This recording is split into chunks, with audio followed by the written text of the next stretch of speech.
Welcome. Wow, I don't know where my transition is. That's not the ideal, but whatever. Welcome to Assembly, where we are going to code a bot that wins together. I'm checking. And well, it's been a whole week without you.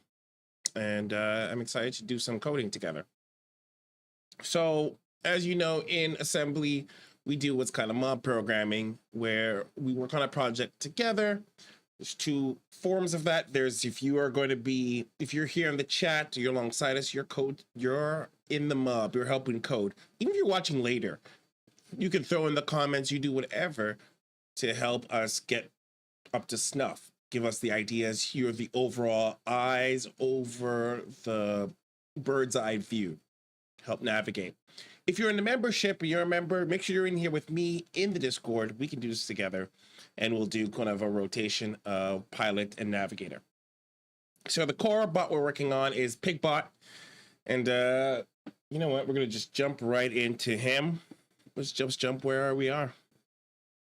Let's jump into the coding. Boop, boop.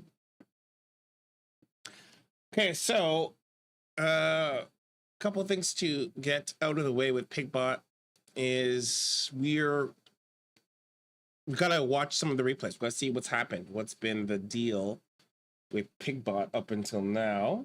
So we're gonna, let's toss up I want to show you. Let's see how it's been doing on AI Arena. Let's throw it up there.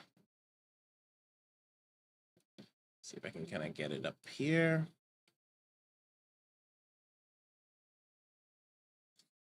Okay, so some wins against Harstrom's Ant. Let's do this one here. It's 15 minutes.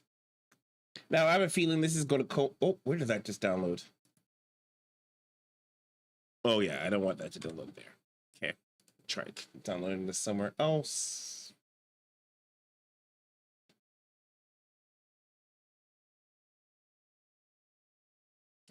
Where do I want to download this?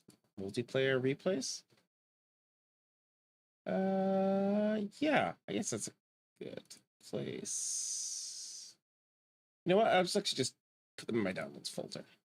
Okay, so we got one with Morev, I think. What's also a good one? This one lost at 5 minutes. Probably worth watching. This one lost also to new time. And this one lost at 17 minutes. So I have a feeling I know why they lost. And so it's going to coincide for what we're going to code today. But let's just watch and confirm that my instincts are correct.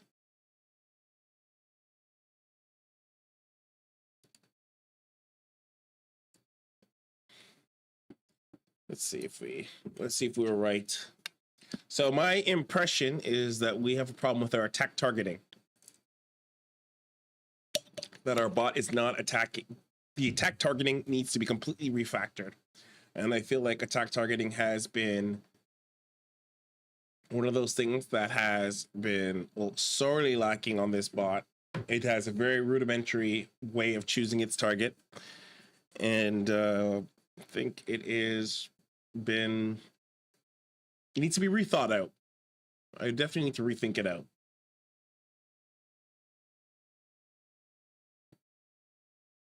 And maybe it needs something more robust, right? Well, I mean, it does need something more robust, but I think the bot itself is evolving past it. And the way to attack target is just not scaling. It's not scaling with the bot. So while that loads up, today our goal will be to really design what the new attack target might look like and implement it.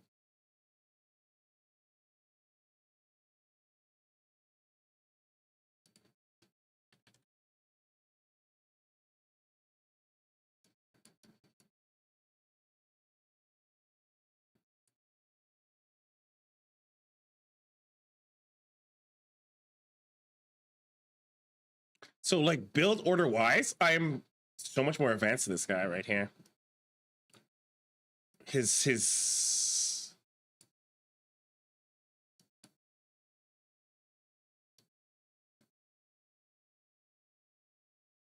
so we're checking it out, we scout and we run away.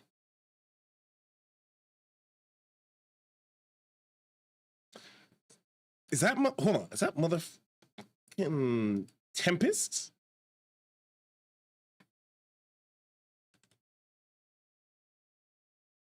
Okay, so maybe we won't do the attack target because it looks like even the ability to know that it's under attack may be. Look at that. Oh, no, hold on. Okay, maybe he's responding. Oh, he's responding. Okay, so he knows he's under attack and he's going after it. Okay, what happened, man? He figured it out. He was under attack, and it wasn't all that bad. I thought it. Why is he floating so much minerals though? What's going on? Oh, he's waiting. It's waiting for a couple of things. Okay.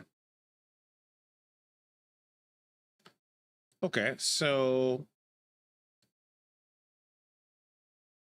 is it going to expand again? Or it's okay. It's still just building up a third.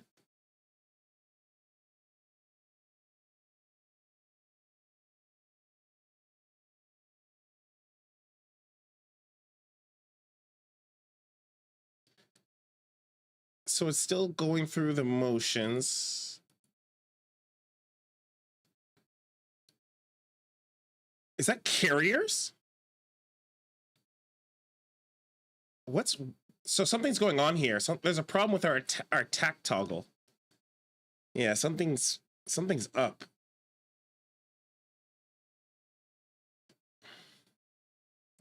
So look at that. That's actually with carriers is actually not the worst.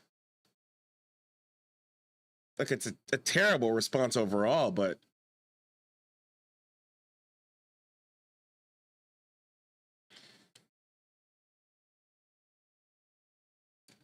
okay, but truth be told, we shouldn't have the boss should not have let carriers get to this point.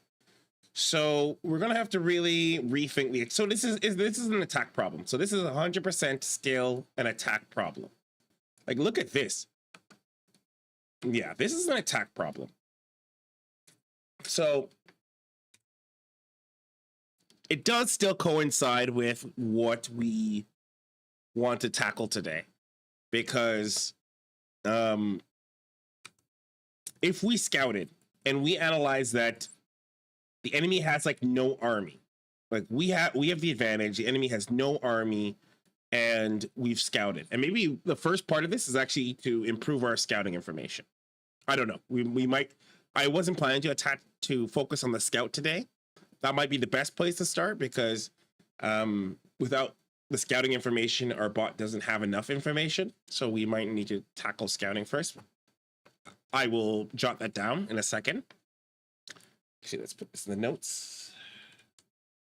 Maybe need to tackle scouting first. So we might need to tackle scouting first, because part of putting out a robust attack is having enough information. And right now, our scouting module is quite outdated. I admit this. Let's see, where's the scout right now? So the scout's missing. The scout has died. So the observer has died. And for whatever reason, we're not replacing it. So that could be the first place we look. We look what happened to the, like, where did the observer go? There's no observer.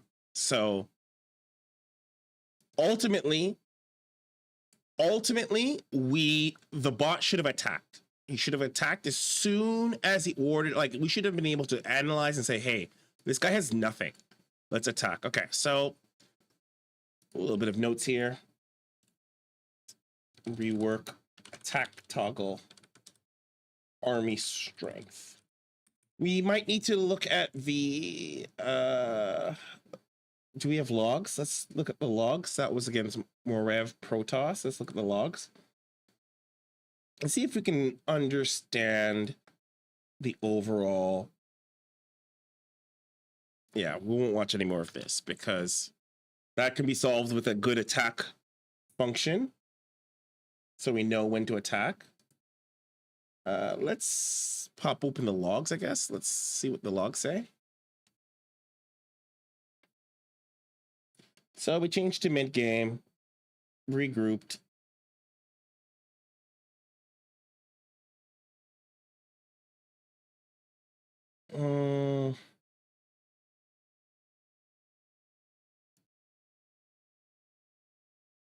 So what does this say here? So Disruptor is trying to do stuff. I should actually make sure that Disruptor is only targeting ground. I just realized it should actually only target ground enemies and not air enemies. I didn't even see if it shot. I guess that's something to double check to make sure it's only looking for ground units and not air units. Actually, I have to print. But actually, we should only be filtering. Okay. Put that in my notes. Oh, this is it. Make sure Disruptor only picking up ground units. Let's get back the music going again.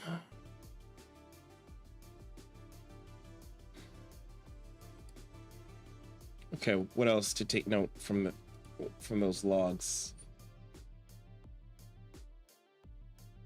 Yeah, so it looks like the Disruptors tried to do stuff. I'm not sure if they just only looked and then thought about shooting and didn't shoot, but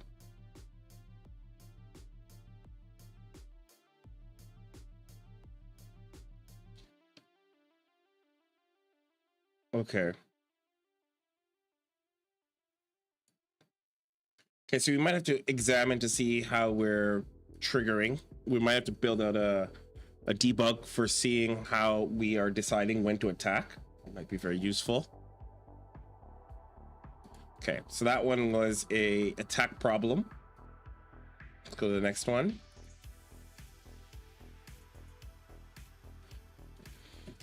So far so good. We got nothing but attack problems.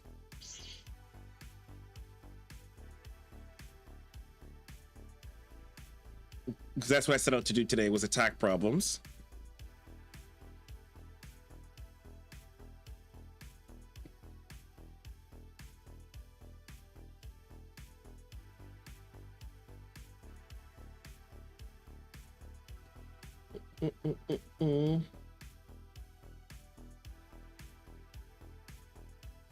Let's see how this how this does.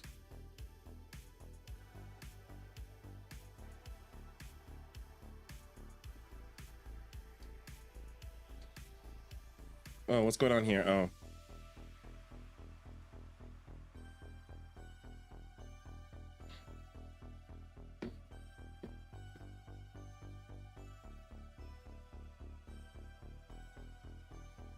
Let's speed this up a bit.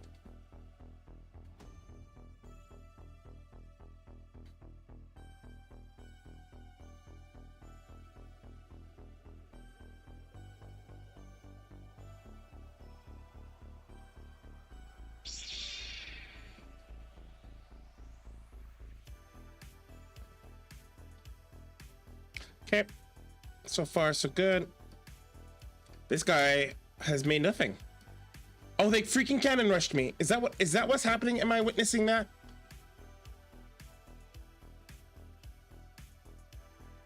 So I legit have no cannon rush response.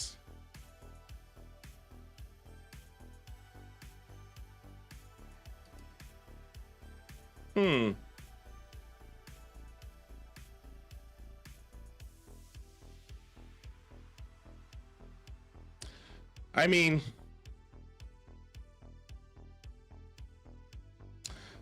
so yeah, cannon rush.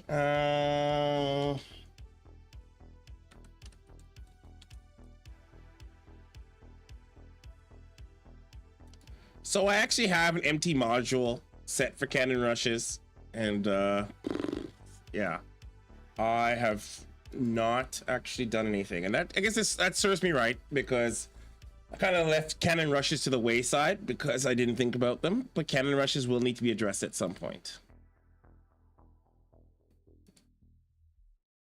Okay, and then the last one for today, or last replay. I actually start making these lists.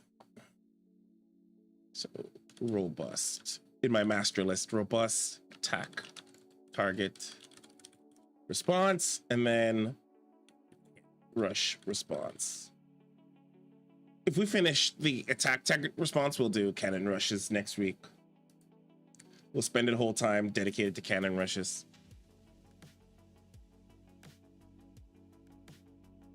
A whole session dedicated to cannon rushes.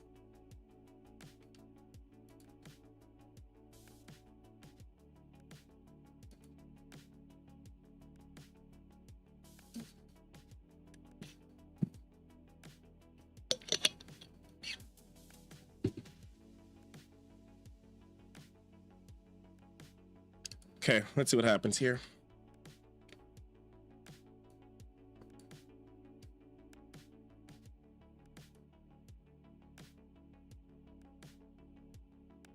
This is what are we looking at here?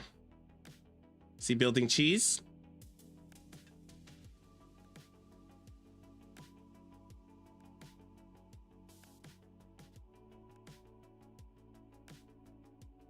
Oh, we were ready for that. Okay, cool.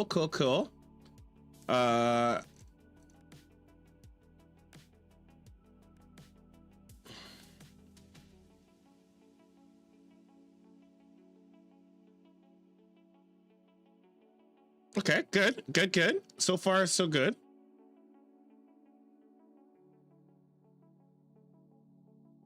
I mean, this looks really good. Okay, yeah, wrecked. Okay, let's slow down and go and see what went wrong here. So we got here. What is it? So I don't know why these observers. Why? Okay. Very dangerous situation. What is this attack? What is this attack pattern? Look at this. What are they choosing?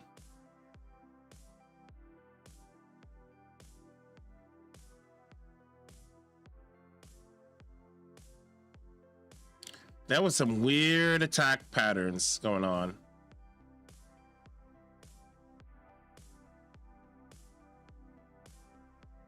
and we're handling this pretty well ish. Like the overall situation is bad, but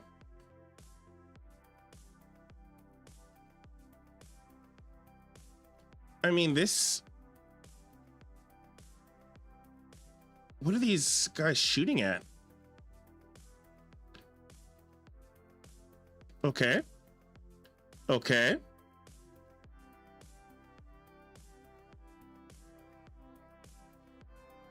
This planetary fortress is a absolute nightmare.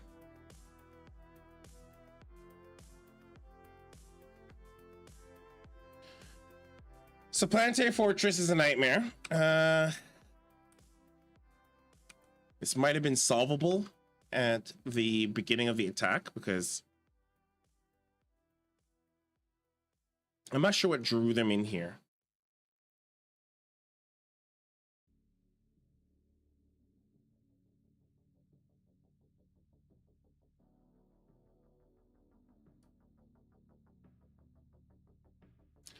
Because planetary fortresses are certainly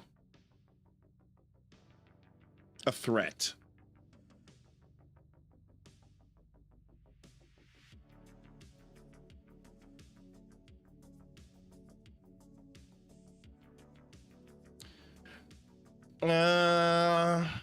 Interesting.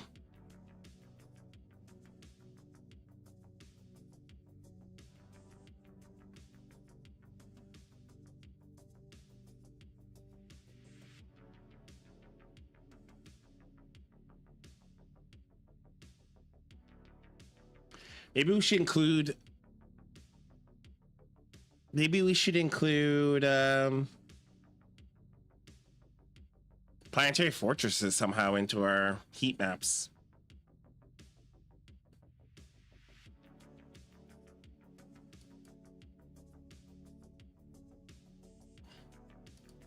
I see how we lost this now.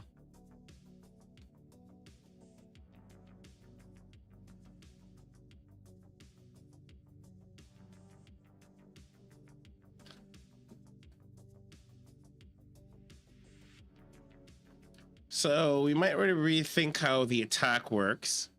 So we don't the grouping up the attack targets. Yeah.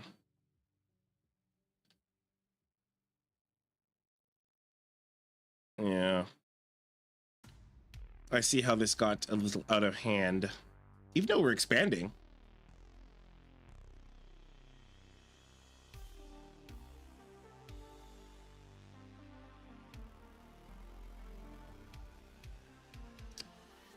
Are we out of gas? Oh, we are out of gas.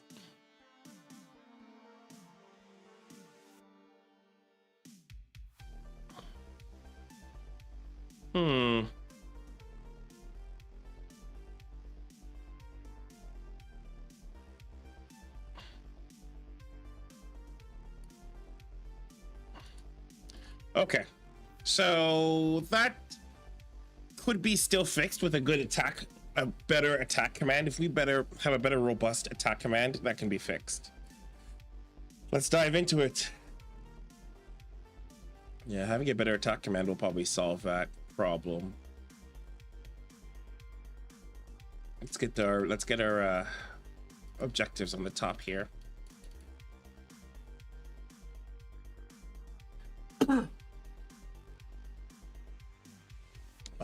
How can I get this up? Get our objectives up. Nope, that's not the objectives. Okay, I found it.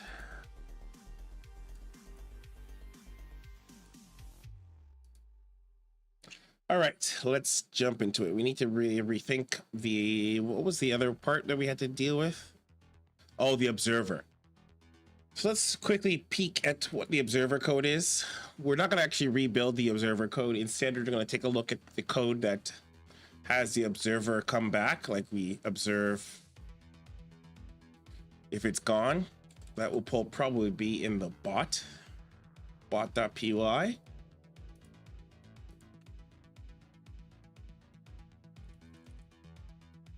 Okay, so if observer, we assign it a role on unit destroyed. So we have on unit destroyed. What's going on inside here? What are we looking for? Oh, we're not looking for anything. So I think if I remember correctly, this was supposed to be on the unit destroyed. If the observer was destroyed, then create another one. But let's double check because this is empty. So this probably should have been okay. If this is if the observer is destroyed, create another observer. But let's just double check that to be true.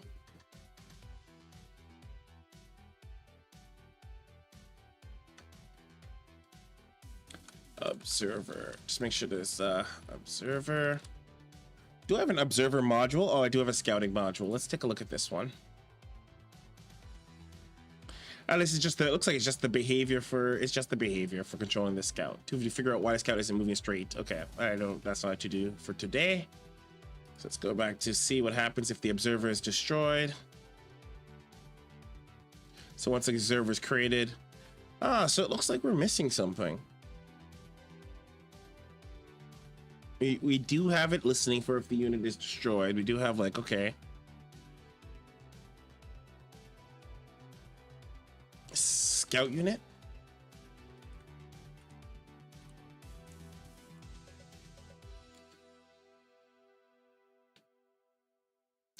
Scout unit. Huh.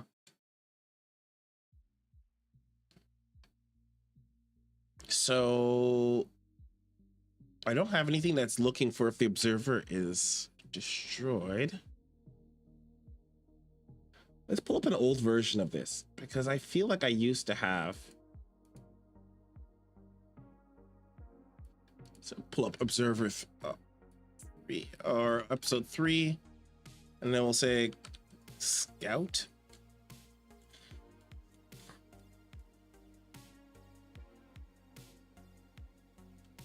So yeah, we're like if scout exists, else. So yeah, if the scout, we used to say if scout exists, then we would scout. And then we control. If not, then we. I wonder what happened to this. So at some point, I no longer have the code to. If the scout is gone. So do I not? Okay, let's just go back in here. Scout.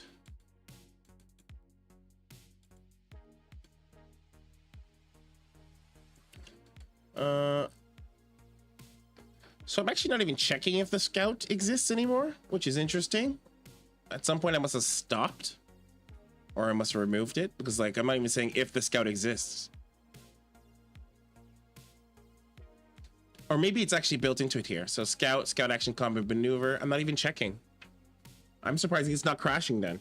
I don't see why it wouldn't crash. Oh, here it goes. Here it's like, if not scout units, then return. I see. Actually, I must have refactored this and put this inside the control. So I'm constantly looking at the scout unit. And it's like, if the scout unit doesn't exist, send back. So instead of returning, if there's no scout unit, I should probably build one. So I can actually probably remove the return and put the code to build the scout here, which would probably be best. So that explains,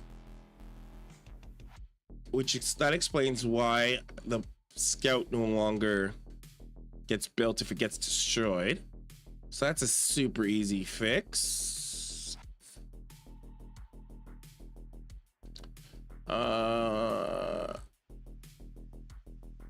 Okay. We don't want to do Python SE2 because that's what I was originally going to do. Let's maybe what's the Aries way to do production? I'll just figure out the, is it I'm gonna pull up Aries for a section. Is it production controller? I just want to tell Aries to build something. No, the production controller is just to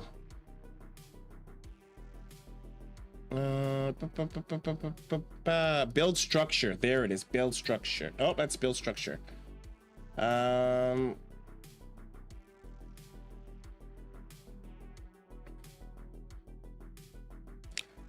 Because I could just do regular Python SC2, but if Eras has a way to do this, I would prefer to use the Eras method.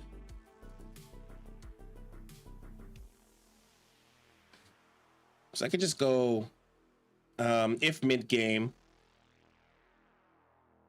So we could check if so we can go like if mid game. Well, let's copy this, paste this. We'll copy paste this, and then we'll kind of maybe clean this up a bit in a second. So we'll say, oh,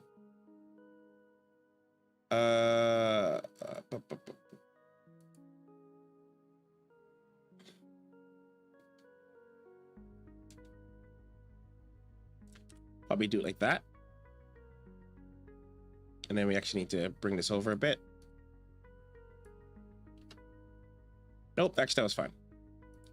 This needs to get brought over. And this is actually not selfish, this actually should be bought. There we go.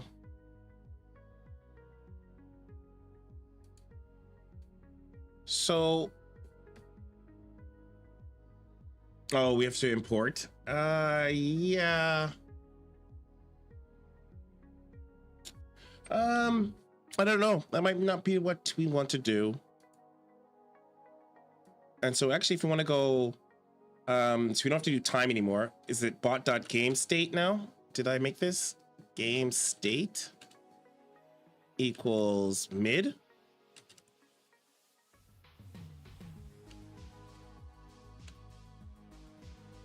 Oh, what did it just import? Oh, it imported that. I'm okay with that. I'm just, so it's like if the bot.gameState is mid, or late, yeah, you want mid or late. That's a good point.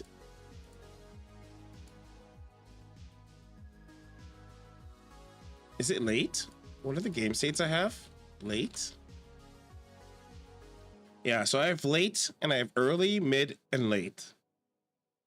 So if it's mid, early, late, maybe I should have made it a number. In hindsight, it should be like a number, and a number, each number represents, I should have been like 0 equals, I should have made it that 0 equals early game, 1 equals, instead of it being a string. And it should just count down, it should just count up. So once it goes up, it's like +1, +2.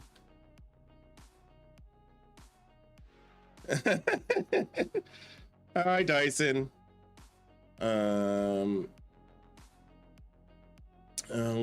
it's like, maybe it should be just like a state. So it's like 0 is early game, 1 is mid game, and 2 is late game. And then it's like after, I don't want to refactor that today. I will, well, rework that today. It's a super easy fix. I probably could tell the AI to redo it, but I don't want to get sidetracked because we'll put this in the to-do list. I'll put it in my master to-do list, and then I'll put it in the to-do list. Rework the game state to be a number and count up. And then I'm just gonna put it in here. And then it should be like, okay. And then it'll be like to do change game state to a number base 0. Yeah, so it knows exactly what I want to do. You're so cheeky, little AI. You know exactly what I wanted to do. That's exactly what I want to do. I want to change it. Don't do it now. Relax. We'll do it later. All right, we'll do it later. We're not doing this now. We'll go back to that over there later. I want to go back to the combat. Okay, so talking about scouting, we do want this. So we do have this that the scout rebuilds. This is a little chunky. This is a bit chunky. I feel like if I, okay, so it's like if bot game state equals mid or late, if the bot structure, if bot deck structures robots, there's a ready robotics facility. If bot units observer count equals less than 1, but already pending observer. If I can afford, there's definitely a way in Eris for I could just build the actual unit itself, and I need to remember what it is, because Eris has, I can build a building, so I know how to build buildings in Eris with just self-register behavior build structure. Unit ID barracks. Where is the, maybe in the spawn controller?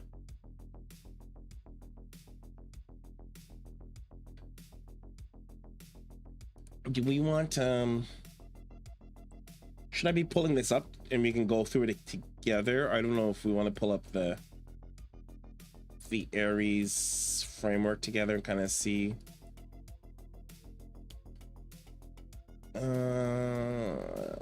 Okay, I'll pull up the Ares framework and we'll kind of go over together for a sec.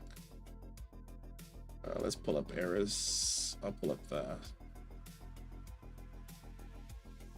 window. We'll go over the Ares framework together.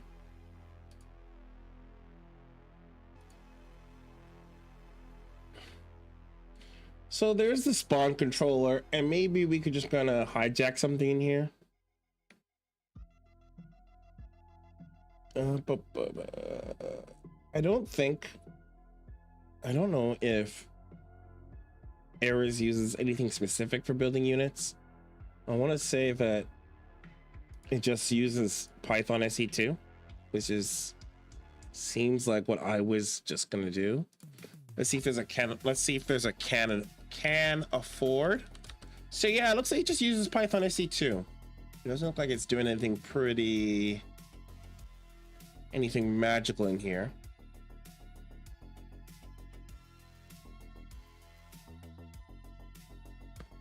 Like, it looks like it's just doing, and then it's like, okay, is it using .train? Yeah, so it's just using AI.train. Looks like it's just using Python SE2 for the spawn controller.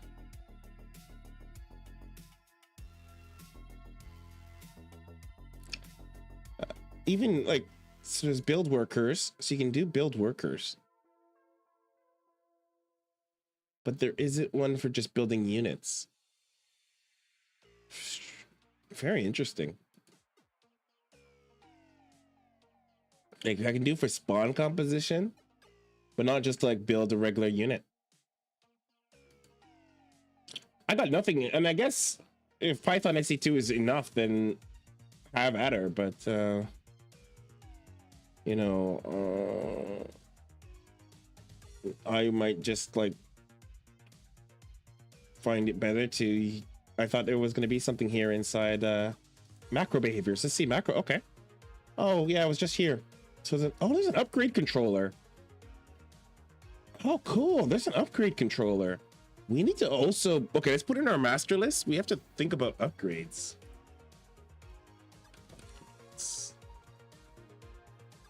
create a system to control when to upgrade. So we're gonna have to, that's exciting. I forgot, there's an upgrade controller. That's cool. Yeah, that's so cool. We could totally have, what's this tech up? Automatically tech up so desired units upgrades can be built. Cool. I guess not. I don't have a use case for that just yet.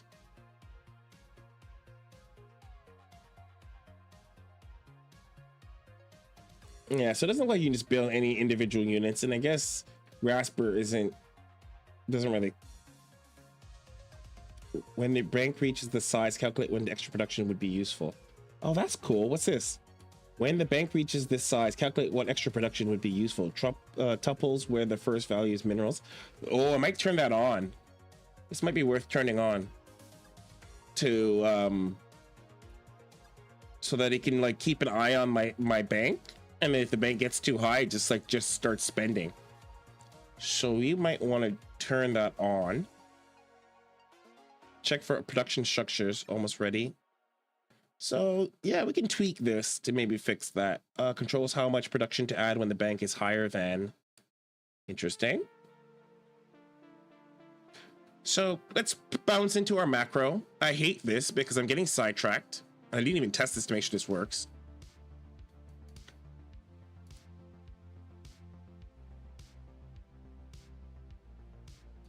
So let's look at our production controllers. Oh, this is reactions. I don't know how I got in there. So in the production controllers, we're like,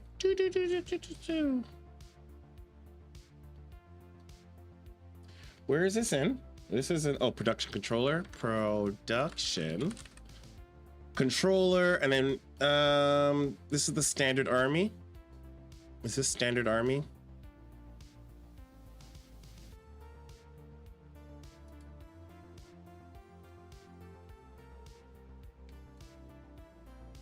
Oh, I actually have the composition gets choosed. So let's go in here, actually in the regular one. So this is cheese defense. Oh, we look at this. We have something for the observer. Weird. So if units and main army, scout units and main army control else. That's so weird. Do we have this twice, guys? Oh my God, is this here twice?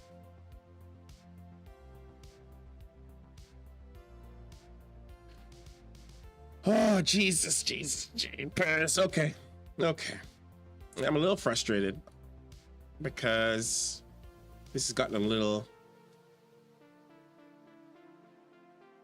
Okay. Oh, sorry. I just realized I'm covering up what I'm looking at. So you can't actually see what I'm looking at because I have the documentation on top. That was not deliberate. I will turn off documentation and I can show you what I see. Yes, Dr. Dyson, you are correct. Okay, so all right, so I'm a little frustrated, not like crazy frustrated, just like there's an exhaustion here where I'm like, okay, I actually have okay, let's go to the scouting because we're doubling up on something. So actually we need to reverse on this logic. We're actually going to reverse on this logic. Let's actually go to the scouting and cancel, discard the changes. Okay, so what we have here is we control scout. So we're like, control scout is here. But, and this is a big but, control scout is also, we have control scout here. Control scout is only gated. What is the gate? So there's actually no gate here for control scout, which is a problem. So there's no check here. So that's problem number one. I knew that. I was like, okay, whatever, because it's okay. Because inside control scout, inside the control scout module or method, we have a return, right? The return kicks you out. If there's no scout unit, then the return kicks you out, which is good. That's what you want. But then I'm looking here. So it's like, if the scout units and there's main army, then control the scout, which is good. So there's a gate here. It's good. And then if it isn't, and it's like mid, this actually should be mid or late. This is why it actually should be a number and not a hard mid or late game thing. I think I'm going to end up regret not making this a number. I really do.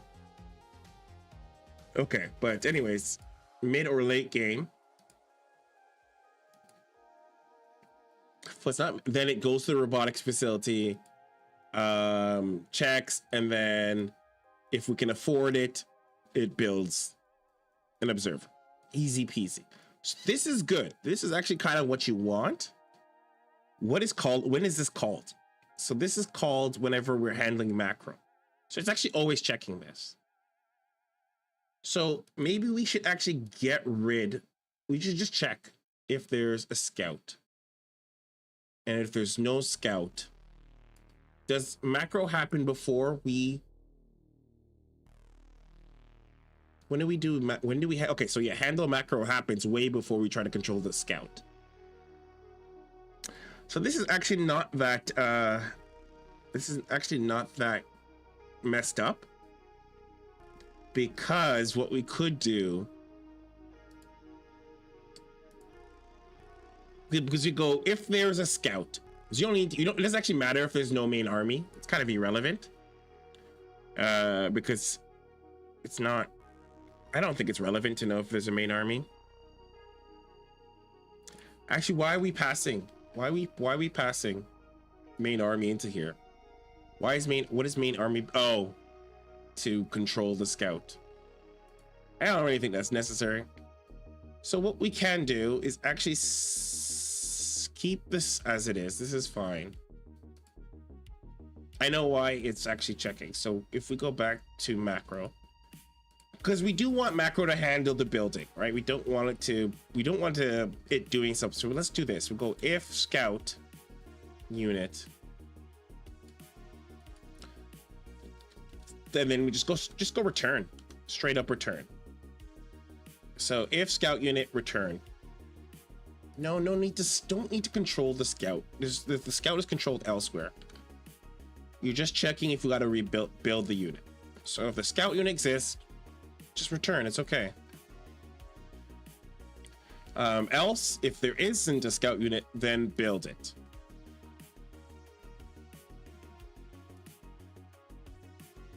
Okay, that seems good. Let's test this, shall we? Let's do a little test. I got my Docker requester in here. So yeah, that seems good. We're just gonna want to make sure if the scout's there, and if the scout's there, it's fine. And then after this, let's jump right into our attack modules and make sure our attack modules, like, it makes sense, right? You think it makes sense? Like, does that make sense, Dyson? I think it makes sense.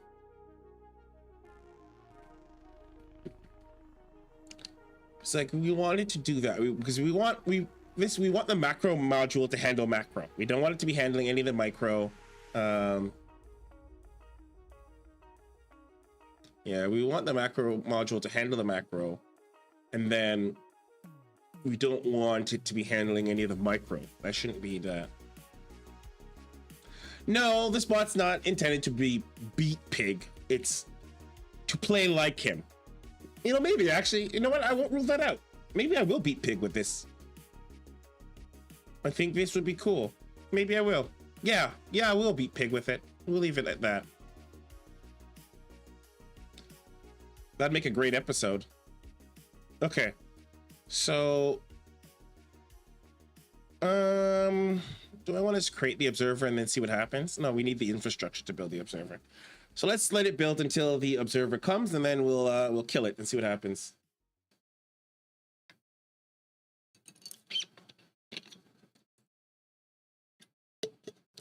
So far, so good.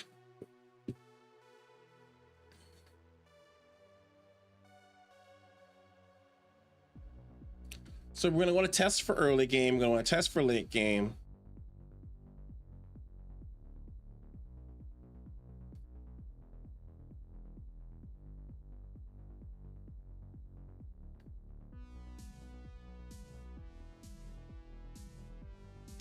You might maybe want to increase the sensitivity of the observer.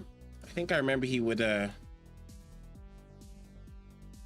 it's not ready to play against Pig yet, so let's talk about how while it's doing its thing. Let's go look at this observer and just look at how sensitive he is. I think it was I remember him being a little too sensitive with how he was moving, and I wanted to scout position. It's normalized. Follow target, path to target. Here we go. So danger sense. we want to be able to increase the danger distance and danger sense. Success distance, target grid, danger threshold is 5. Let's increase his danger distance to 15, just to make him a little bit, so he looks out a little bit further, like for cannons X, Y, and Z. So let's increase his danger 15. Where's the observer? Oh, is he out there now? So if I kill him, will we rebuild? Okay, so let's kill the observer. Oh, I don't have the debug on. Okay, so we need to turn debug on, because I don't think I can actually debug while... Where's the debug?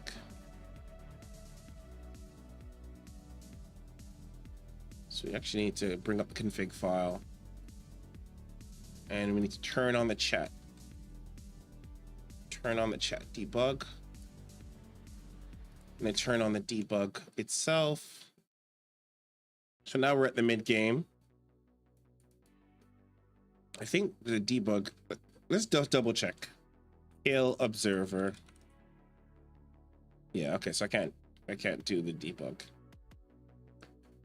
Kill one observer. No, it doesn't work. Okay. Let's try again.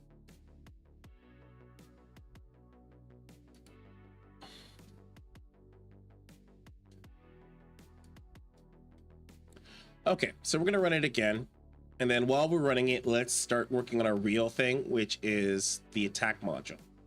And so what I'm gonna do is I'm actually gonna talk to Claude. I'm gonna say, hey, I'm gonna have him help us architect and design the attack target. So the attack target is in the toggles in here in the combat. It's regrouping. Check regrouping too aggressive. Yeah, we might have to see how the regrouping is working too, but that's not today.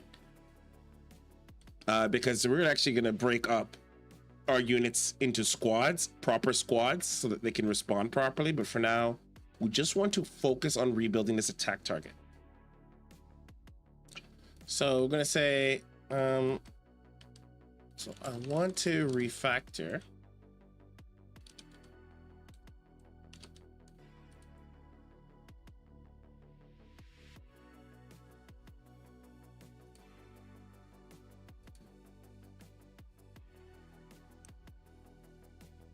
Okay.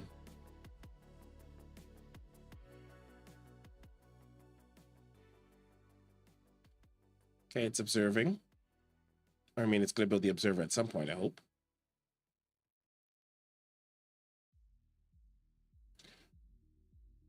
Let me move this game capture over a little bit.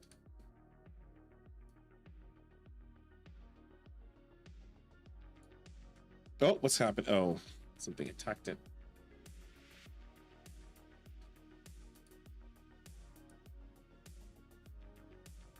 Okay, so while this goes on, let's... Okay, so I want to refactor attack target.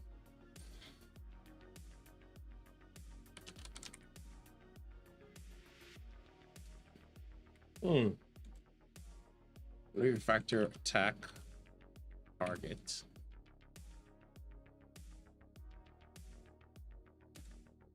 And attack toggle, was it? Attack toggle? Handle attack toggle.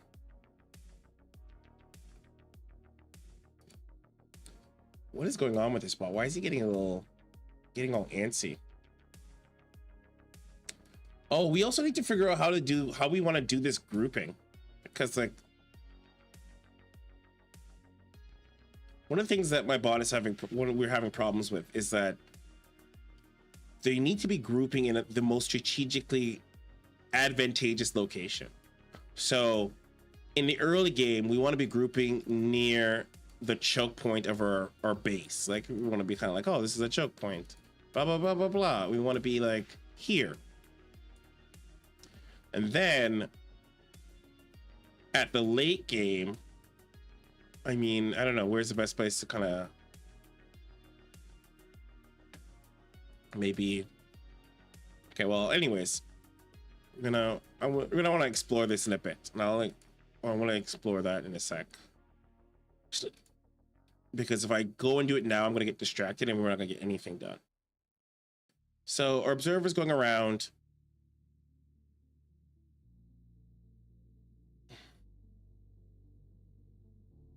What is the observer doing?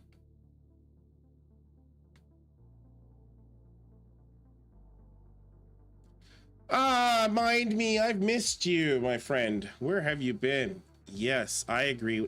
I get the center point between my bases and then find the nearest ramp.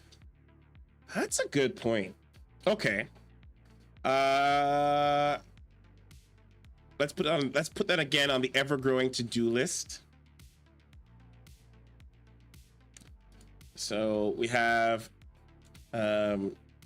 create new rally spot, early game at the natural behind. This is crucial. Behind. Oh shit, what's going on? I should actually pay attention. Okay, so oh, it's gonna kill it. Kill it. Kill him. Kill him. Okay, I'll have to kill him manually. Kill one observer. All right, it died. All right, let's see if it rebuilds him.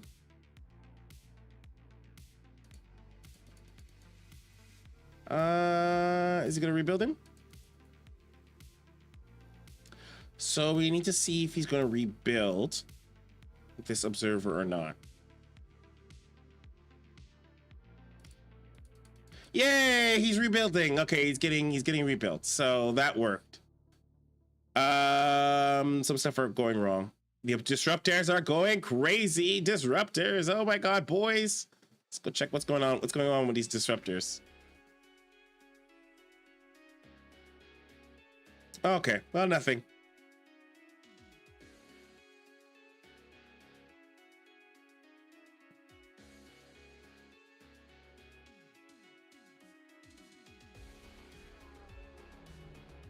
I mean, you are kind of at the tail end of it.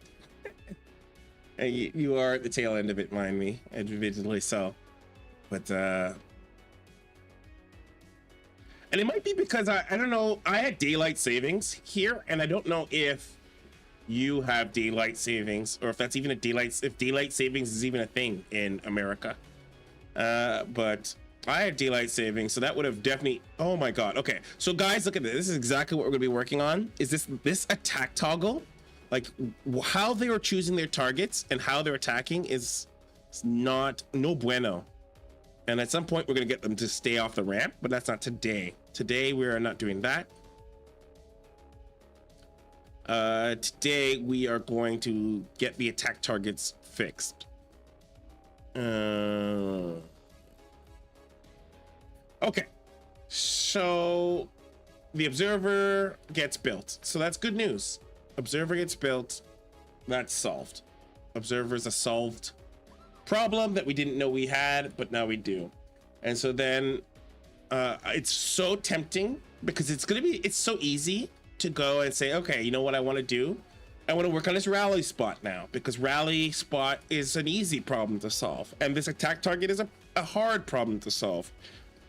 And it's a trap. I'm going to tell you right here, I know it's a trap because my body says do the rally because that's going to be so easy. But my mind is like, you set out today to work on the attack target and attack module. And that's what we got to do. We can't get distracted and work on simpler problems because it'd be so easy to win. We want to actually make sure we do problems that will have a big impact. And this attack target will have a huge impact on the bot itself. And so we need to rethink it. So a couple of things. Let's talk about how the attack target is working now and what we want to do differently with it. So attack target. Oh, there's a lot of stuff on the screen. So let me start getting into the stuff so it's easier to see. So let's break down how it works. So right now, and I wanted you to keep in mind, when I built this, it was a very simpler time. So it's a little outdated and the bot is outgrowing this module right now. And so what happens is we choose a target. it chooses a target based on whatever the state of the bot is. So if the bot is not attacking, if it's not under attack, the target is just like the main base. It just stays in the main base. If it is attacking, that module then changes that target to whatever it needs to attack. So if it's under attack, that might be an enemy, and it switches to that.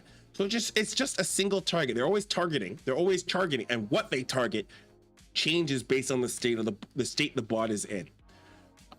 You know what? And that actually I think is still pretty relevant. I don't know if I want to really rip that out, but I'm feeling like that is not robust enough for the state of this bot. I think as the bot gets older and gets more complex, that toggle is not flexible for the bot. So let's dig into attack target, because that's a good place to like break it up. So let's go to attack target first.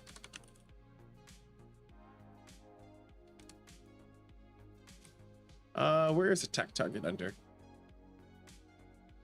Okay, here it is. So attack target. So attack target just gets, it's just a target, and it gets changed depending on the state of the bot. So, attack target, maybe if there's enemy structures, it goes wherever, and then if it falls, and then there's a fallback target. So provides a fallback target for a main army if there's no clear target available. So if there's no clear target, it'll just go whatever. And then there's like a regroup, so that it'll it'll try to get them to be close together by taking the center mass of the whole army. And yeah, and that's kind of how it works. And oh, actually, no, I did change this. So it's not an everything target. This is just where it wants to attack. Okay, never mind. So this is only when it goes to attack. I thought this one controls every position it wants to be in. So this is just like, this is when it's ready to attack, it uses this.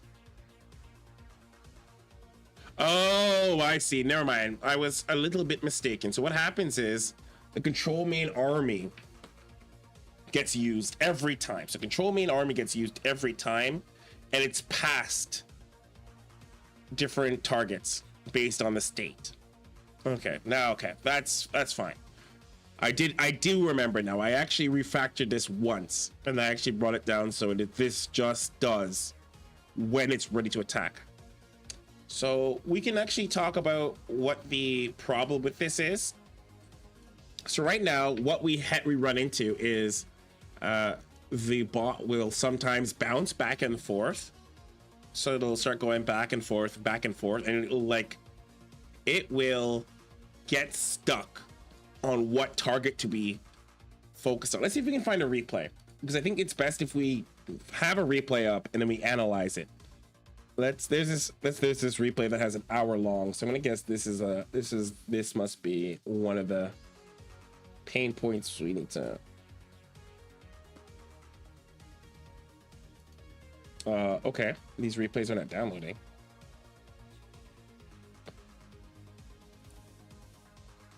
Okay, it downloaded.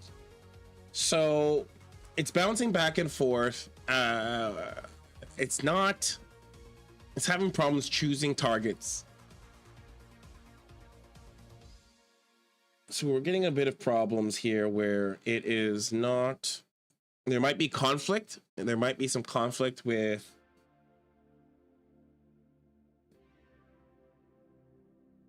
when it wants to attack, how it wants to attack, if it should attack. And that actually might be the attack toggles. So it might be easy enough for us to go out and check the attack toggles when turning it on and turning it off. So maybe it might be getting stuck between the state. So let's go watch this video, this replay here, and I have a feeling we'll get a much clearer picture of the problem. So let's see.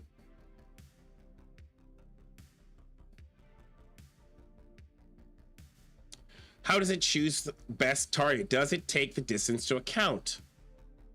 We'll dig into that. So I can't remember off the top of my head.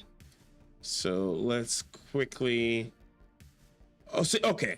So this is what I mean by choosing the rally points. Sometimes the distance can change because pathing distances is different. Look at this rally point here. So this actually is supposed to be at the natural, and I don't know why it is choosing here. This could be actually something with the new maps. It's only started happening. Oh my god, what happened here? Jesus. Okay, but we pushed. Oh my god, what is? Whoa. How did this happen? How did we? First of all, I wasn't paying attention. How did this guy come up on us like that and we were just not ready?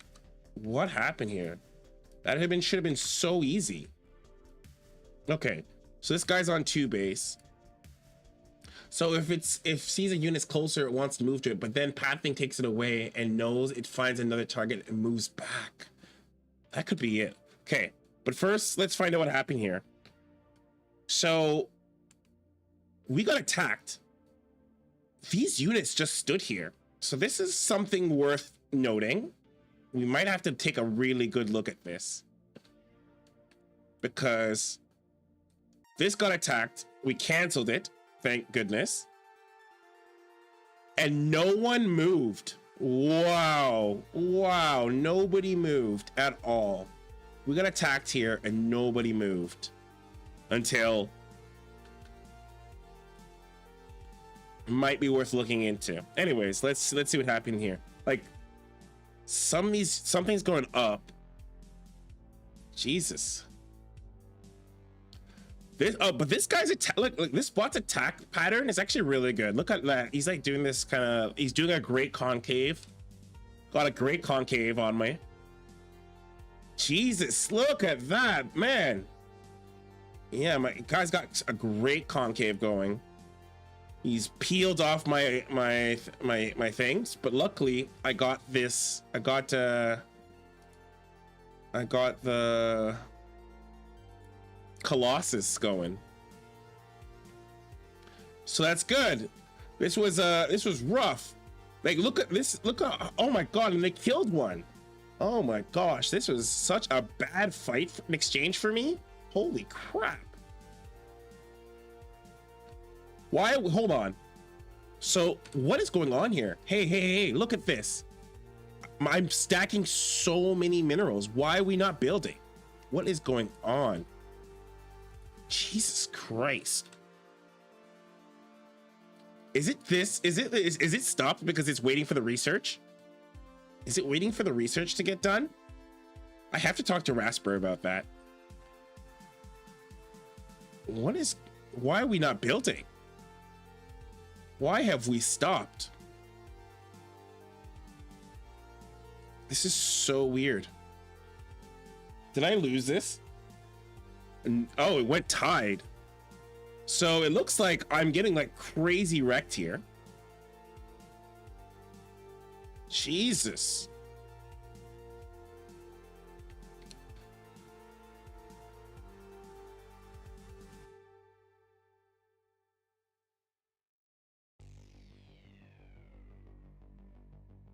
Hold on.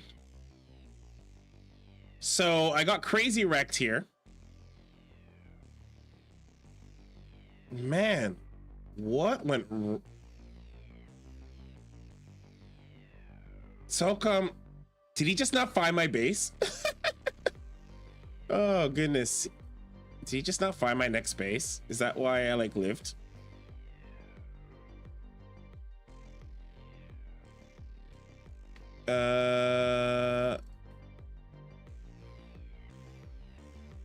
Oh, that is exactly what happened. Oh gosh, Jesus. I don't have enough to build. He just didn't go looking for my base. So that was probably the worst game I've ever seen my bot do in a very long time. And I don't know what happened. I would like to maybe it just stopped building. And I'm not 100% sure why. I will be honest. That kind of like randomly to stop building is not something that I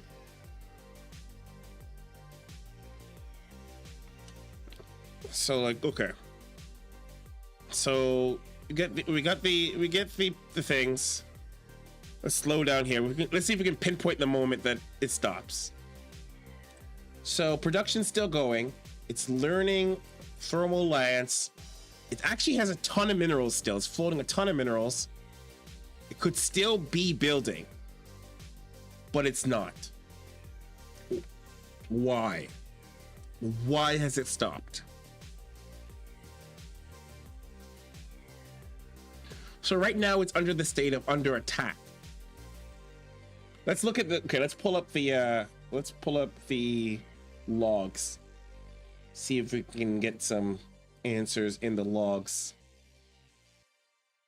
This was not supposed to turn into a debug session, and I promise you it will not.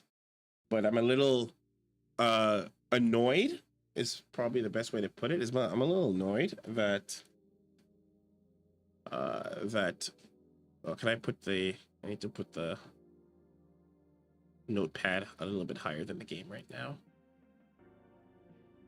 So if there's a way to up the notepad. Okay, I'm gonna want to maybe put the notepad somewhere visible. Okay. Okay, what do we know? So this is around 6 minutes in game. Regrouping army. So we built the immortal. So we got like, okay, built the immortal, built the nexus, built the colossus, built thermal lance. Here we go. So it's like external thermal lance. So it starts thermal lance at 5:26:27, and then it starts building. Ah, here's something's going on. Something happened. So the build order completed. So it canceled. So it's finished the build order, and then it switched to something. Oh, is it supply? Oh, could that be supply? No, supply is not the issue here, because it's got 58 out of 110. It's actually oversupplied. Actually, it's too much supply. Way too much supply. Not enough. Not enough. Not enough gateways. So I guess first step question I would ask myself is, why did it end the build order so early? This build order is not done. So I asked myself, why did build order completed? So it says build order completed. Effect chrono boost. So it's like Twilight, Forge, effect chrono boost. It's missing like a ton of stuff though. So it's like Robotics Bay, Immortal, Nexus, Colossus. Actually, which build is it doing? Let's see if we can actually make sure we're. Oh, it saw Marauder Rush. So it's like Marauder Rush detected, which means it must be switching. It switched to a different build. So Marauder Rush. So it detected that the Marauder Rush was done.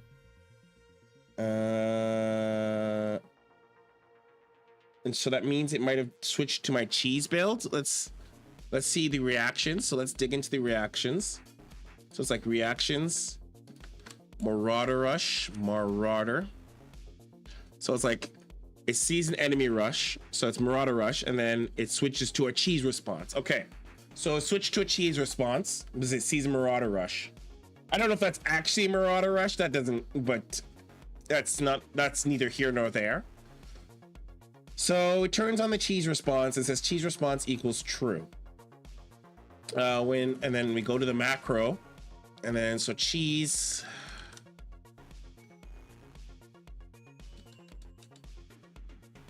So it's like cheese response, but it didn't say. It's supposed to, when it switches to a cheese it's supposed to say cheese reaction. And I don't see that in here. So it says get enemy Marauder Rush. Marauder Rush detected. So it detects a Marauder Rush, but it didn't switch, because if cheese is detected, it says cheese detected or cheese reaction. So I don't see cheese reaction. So we didn't react. We didn't. It says it detected a Marauder Rush, but I don't see the reaction to the Marauder Rush. So let's double check. Else if Ling rushed or Marauder Rush and less than 1 minute and 50 seconds. Oh, maybe so. Actually, maybe it didn't trigger it because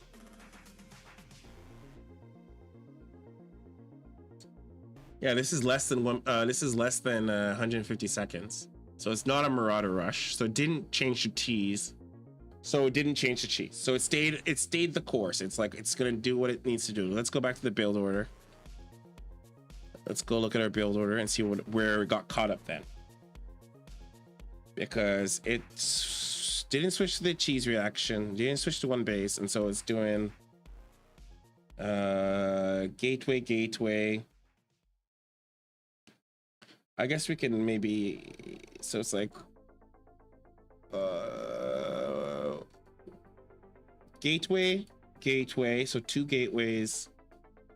It thinks it gets under attack,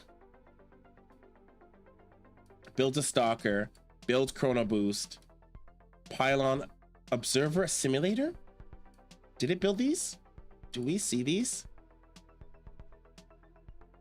Where is our unit? Okay, so it does have it did build an observer.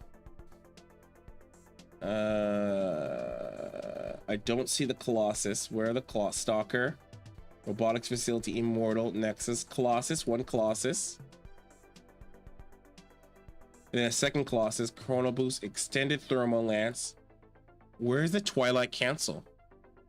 I don't see a Twilight Council. Oh, Twilight Council, got it. Forge, where's the Forge? I don't see a... Oh, there's the Forge. So it built a Forge. And then a Chrono Boost. And then it just finished.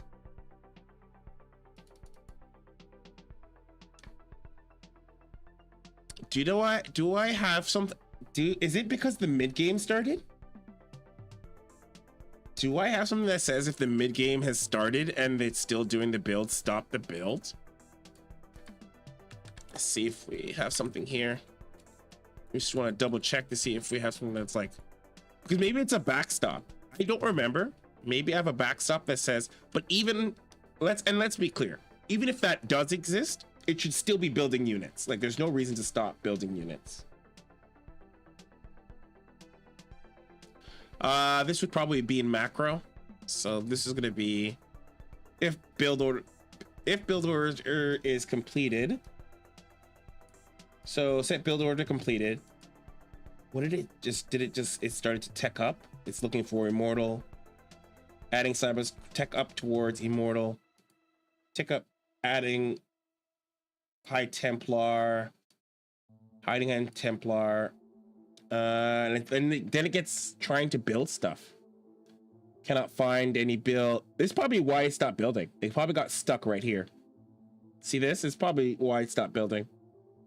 Is it's looking for something. It's like trying to build. It's trying to build something. The Templar Archives. So it looks like it tried to build the Templar Archives and it couldn't build the Templar Archives, so it got stuck at 8.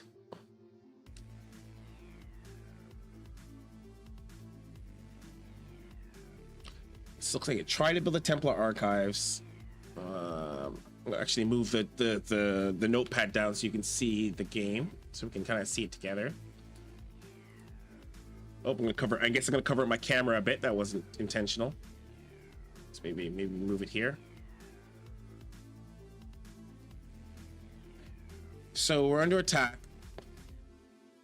No, it's actually before that. It's actually before this, because this is 1818 is when it's stuck. And it's not building anything now. Production is empty, right? It's not building anything. I don't know what went wrong. So finish the build order. Okay. So what we want to do is we're gonna actually want to do a print statement so we know when it's finished. And then that's the best we can do, and we'll keep an eye on this. Okay, so handle macro, cheese expansion checker. That's fine. We actually want to now have something that says I've switched. So army composition, handle macro.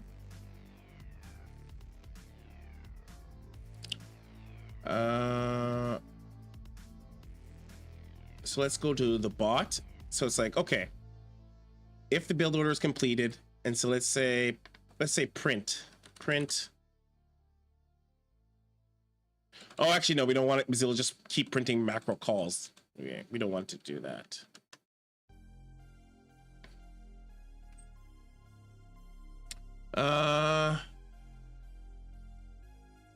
It would be nice to be able to.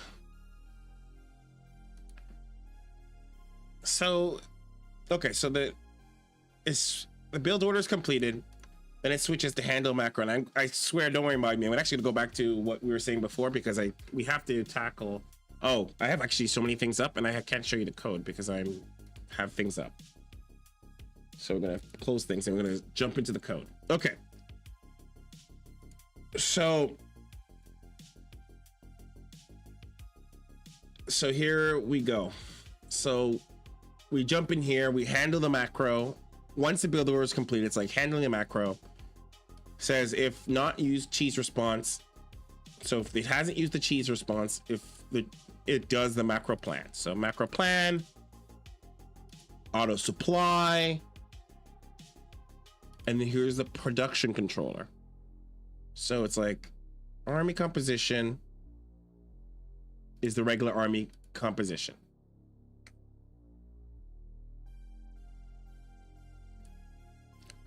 Production controller handles creating extra production facilities. No, that's not what we need. We need the spawn controller. Where is the are we missing a spawn controller? No, are we missing a spawn controller? Shit. Oh man, is that what's missing? Is that why I didn't build anything? Oh snap. Oh Jesus. If units near warp prisms invade. Oh no, hold on. No, here it is. It's here. So it's like if the warp prism exists. Okay, we do have a spawn controller. Okay, scared the crap out of me. So if the warp prism exists, I don't think we had a warp prism, so there was no warp prism. So it's like if the warp prism exists, it's gonna spawn at the warp prism's position. Easy. If the warp prism doesn't exist, it's just gonna. Oh, is there no spawn? It doesn't default somewhere? Maybe that's why. Maybe it's missing its spawn target. Yeah, maybe it's actually missing the spawn target. Maybe that's why it didn't build.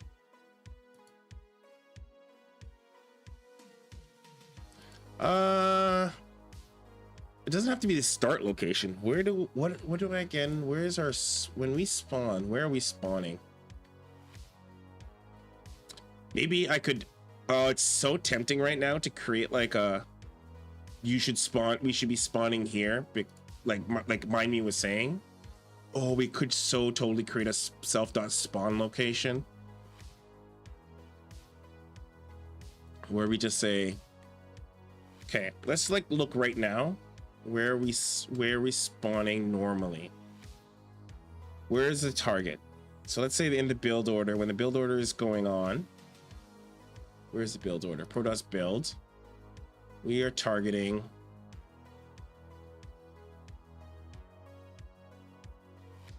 Oh yeah, it's not here. Okay, so then, oh, we don't need this anymore. So where we're spawning?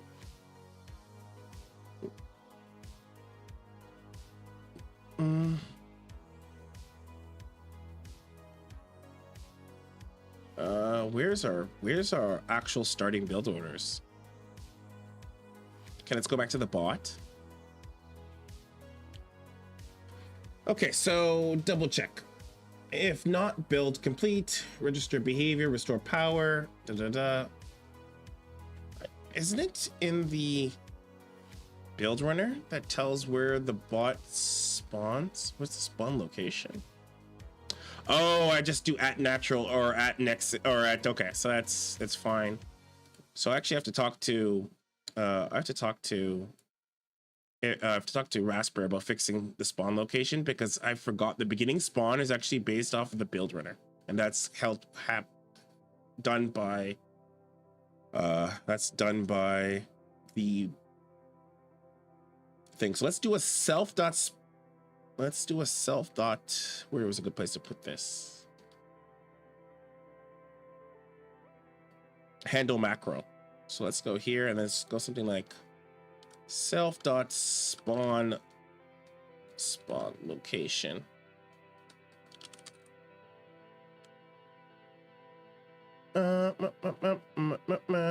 So let's say spawn location equals self dot start location, and then we can just kind of change the stuff here to be spawn location, right? We can just change all these to be spawn location, and then we just change it as necessary. How do we want to do this? Yeah, let's just change it. So change these to spawn location.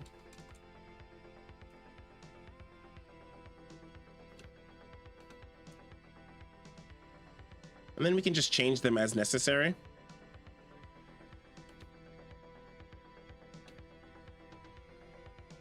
Oh wait, where was this? Okay, yeah.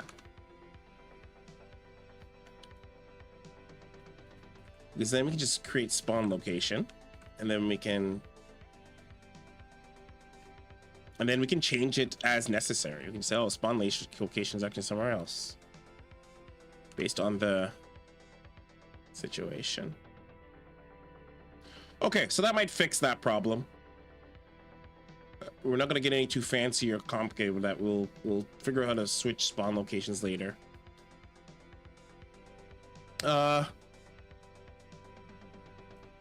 Actually, we don't want it to be there. Let's put it at the natural for now. I actually don't want it to be at the I don't want it to be at the start location, because that's actually really deep in the base and that's actually not ideal. So let's say spawn location equals bot dot, what's the natural? How do we find the natural again? Is it like base? Is it like, what was it again? Is it like 01? What is it again? How do we do the, I'm gonna have to like double check. I haven't played around with this in so long. What was it again? Oh, is it an expansion list? And then it's like, oh, expansion list or expansion.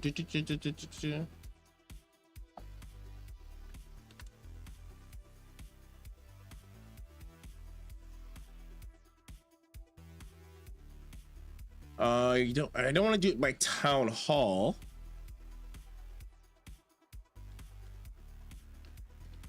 Is it expansion locations? And it's like expansion location 1. How does this go again? This is when I created an index just to keep track of all of them. Like, I guess I could keep track of all the expansions I do. Maybe that's what I want to do. Maybe not. So this is an old one where I used to keep track of all the expansions. I got rid of this because I didn't think it was going to be very useful. Expansions for for expansions in self-expansion. Oh, there is a list, right? Self.expansions list. Ah, okay, so here it is. So there's like an expansions list, and it's not sorted, but then you can sort them based on their distance from the start location. Yeah, you can do that. So it's like for expansions and expansion list, and then they could probably do the one closest to the. Okay, yeah, we could do that, and then just have the list be And then every time maybe we expand. Every time we expand, we add to the list, perhaps. I don't know. Maybe that's a good idea.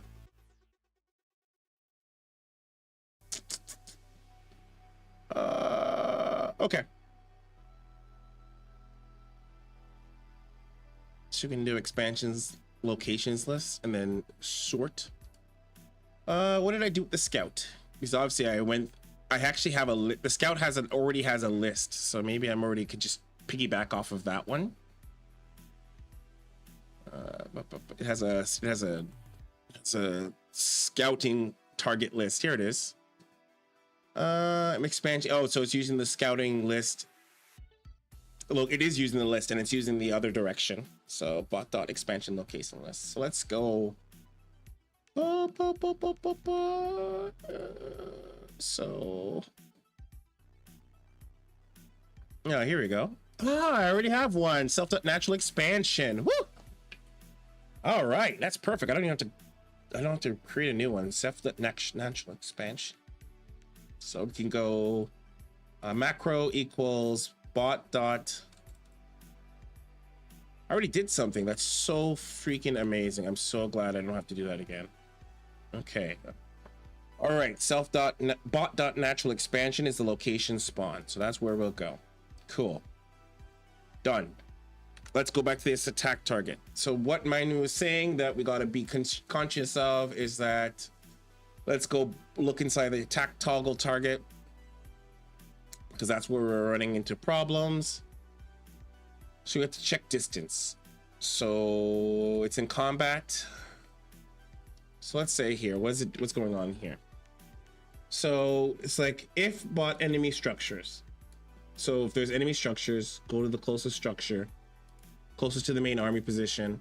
So it is looking at distance. So it's like if there's enemy structure. So if there's enemy structures, first thing it does, prioritize the closest enemy structure to the main army. Oh, I had like a thing to see if it was too far. So it's like if bot enemy structure, prioritize the closest enemy structure to the main army. Closest structure equals Scython closest to main army position, bot enemy structure, position. And then it returns that as the target. And then it's like else if bot time is less than 240, it's the start location. How many, what's 240? Is that seconds?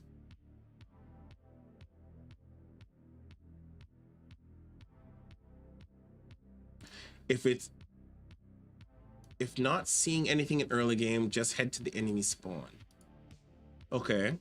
And then else the fallback target. So let's talk about the fallback target is, because maybe this is causing, maybe it's actually, maybe we are running into a problem where we are bouncing between.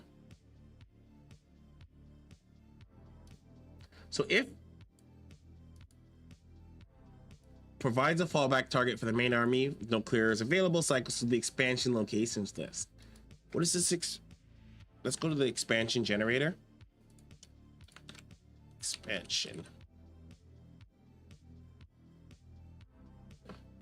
What was expansion generator? This is not a thing. Is this not a thing? Is expansion generator not a thing? Is this looking more and like not a thing? So expansion generator. Oh, there it is. Okay. All right. There is an expansion generator. Oh, I thought I was going crazy.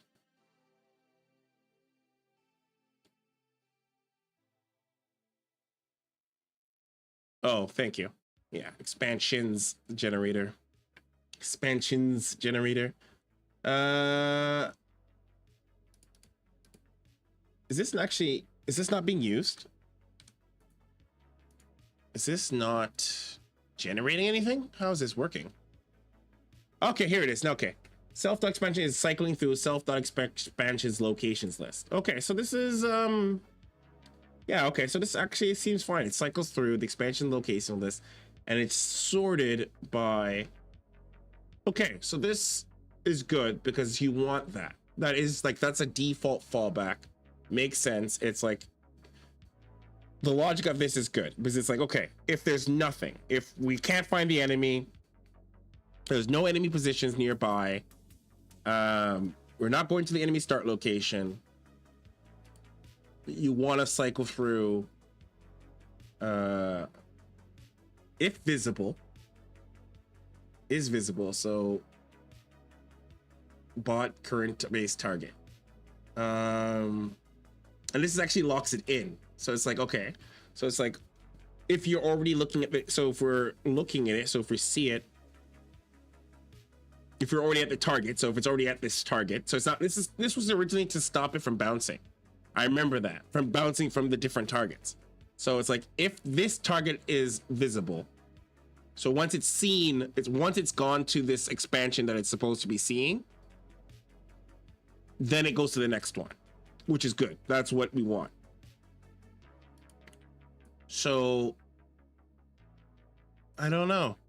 Let's maybe find a replay that is not messed up so that I can show this in action. That way we could actually analyze it a bit better. I guess that's because I really came in here to rebuild this attack target, but it looks fine. The toggle, so we can actually go back to the toggle, and we can kind of maybe solidify on the toggle, because right now the toggle needs to take. Okay, let's take a look at this replay, and then if this doesn't show what we need, we'll just toggle. We'll just go on the toggle, because the toggle works on when to attack, and the when to attack is based off of the enemy's strength, and that may not be getting a full picture with that. So let's work with this. Let's see what this replay does. Let's zoom past this replay. Let's zoom past this replay and immediately start building out that toggle.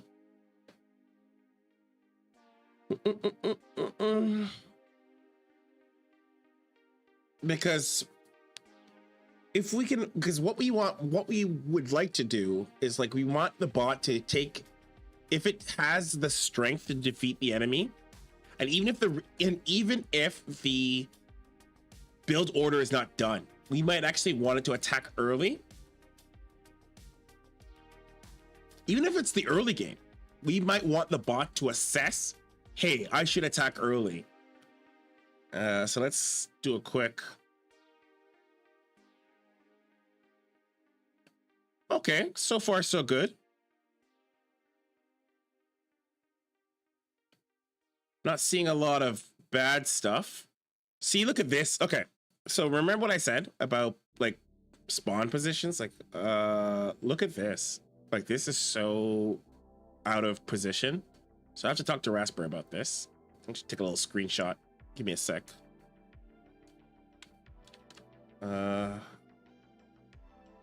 Took a screenshot.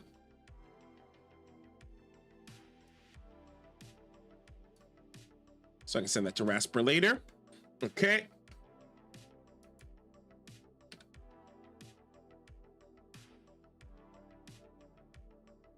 Switching to liberators. So this is what I mean. Like, I think we could have probably attacked this guy a lot earlier. So this is kind of why we want to go at our, we want to do our attack toggles. Because I think, maybe we couldn't just attack. This guy, he set up bunkers. Bunkers with 4 Marines in there. Maybe we could attack that. Maybe not. Maybe. Once this planetary fortress goes up, 100% cannot attack. We would not be able to attack. So, yeah. But let's go see. Let's see what happens. So, this kind of turtling strategy is going to be such a problem, and like if we attack here, I don't like this. This would probably get us killed. But anyways, I think I want our bot to be more aggressive. So we'll work on that toggle in a sec. So this is weird. This is weird. This Reaper has come in.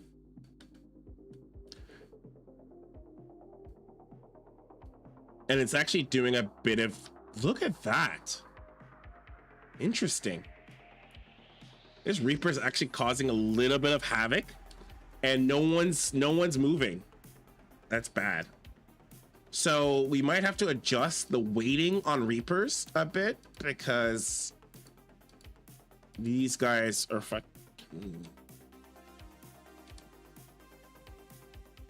So what we'll do is, and that's easy to fix too, we'll adjust the weighting for Reapers in the early game. Actually, we should always, you know, Reapers should actually have a high priority. So we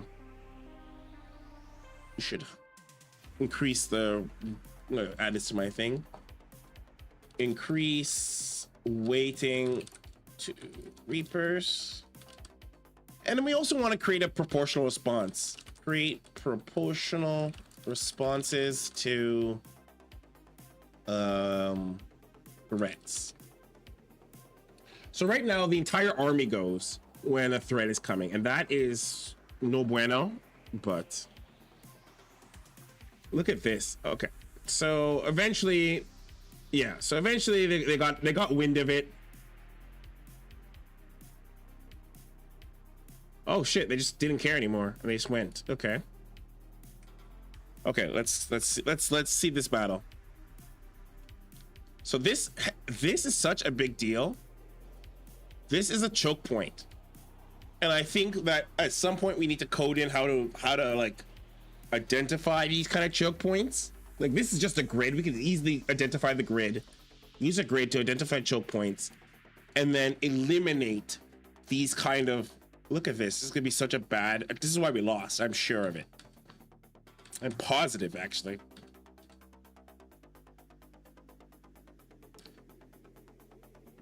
Oh my God, wait, we're actually not, oh my God, hold on. Yo, we're killing it. Oh my God.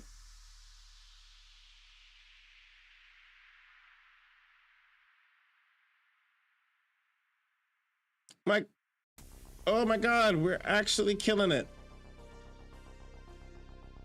So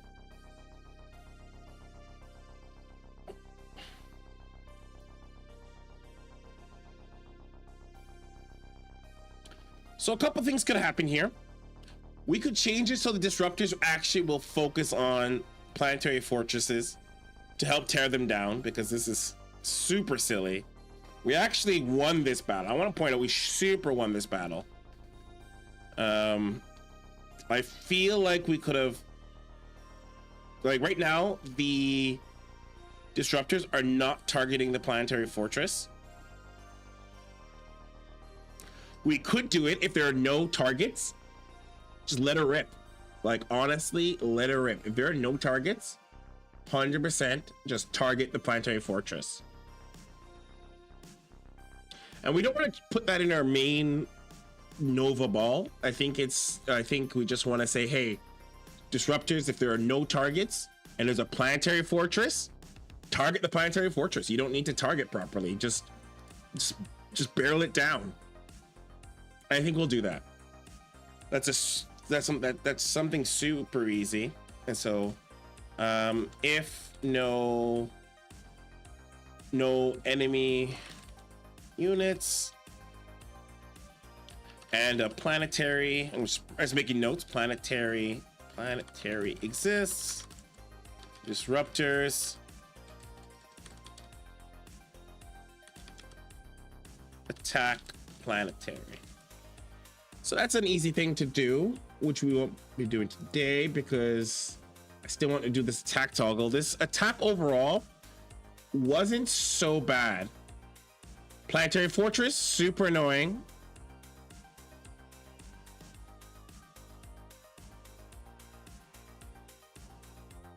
Okay, everyone's oh my god. So that was painful. I don't know if you saw that, but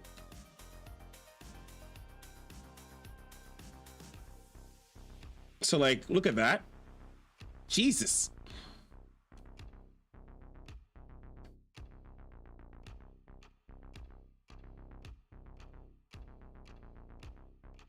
So are we retreating? Yeah, we're retreating, which is good.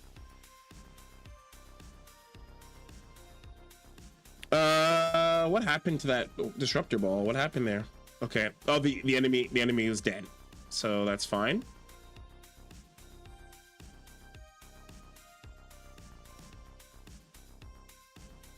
Okay, this is not that's not the worst. Like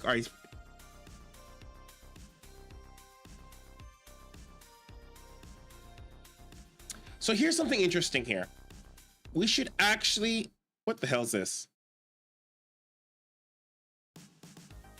So we need to actually be thinking about, so this is what we have to do. Look at this. We actually want to make sure we are grouping up before we attack again.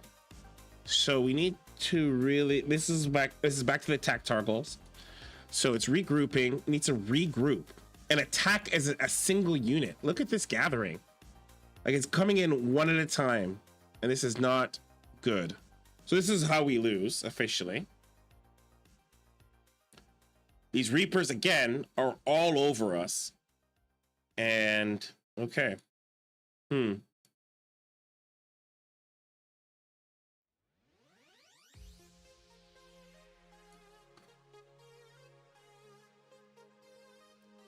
Okay, let's end that here. And so what we want to do, we're going to go back to attack toggles. So let's go attack toggles. Handle attack toggles. So let's go here. Army strength, enemy strength. Let's turn on our debug. Where's our debug in the main thing? Let's go turn on debug. Debugs. Turn on debug. All right. And then let's do a little bit of go through here. So let's turn up the enemy. Let's turn up the enemy strength and the computer's strength.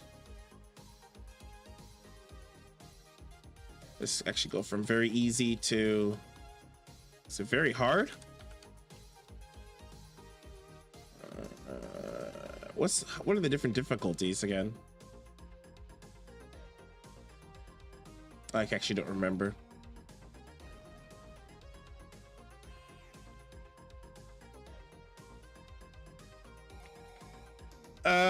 Yes, that is true.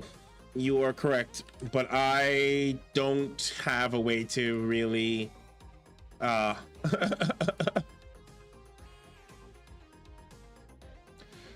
use a local checker in addition to the main overall toggle. So you use a toggle too. So it's actually, so it's okay. Like, oh, what happens here? So you do have a toggle as well. So it's not unusual for me to use a toggle. So I just kind of like thought a toggle was a good idea. So let's go back to combat. So I think what Mind Me is definitely saying, just because the army is strong enough doesn't mean the actual spot we're attacking is where we want to be attacking. We actually may want to change the target to a different place. So like, now that we have a threat detector, we can actually use the threat detection to choose better location to attack. Oh my god, that's so smart. We could actually use the threat detector. I mean, we could use our heat map to decide whether or not an area is good enough, like if it's too dangerous to attack. We can actually change the target of where we're attacking, not necessarily to if it's visible, but is it a good place to attack? And so then the target actually, in the attack target can actually somehow assess. I'm gonna write this down. This is actually something that would be really cool. So we can actually change attack target and make it smarter. Like if we make attack target smarter, so we're like, somehow we assess like a module that's assess like the best place to attack, and then pass it to attack target. So in combat, eventually, like we could maybe have like a, I don't know, what is like enemies defenses, like where's the best place to attack, equals choose the best place to attack. That could be an entire week on its own where we kind of build out, like, you know, a couple weeks where we build out like where's the best place to attack, how do we attack this place. Okay, so this broke, so we have to just kind of create a new terminal.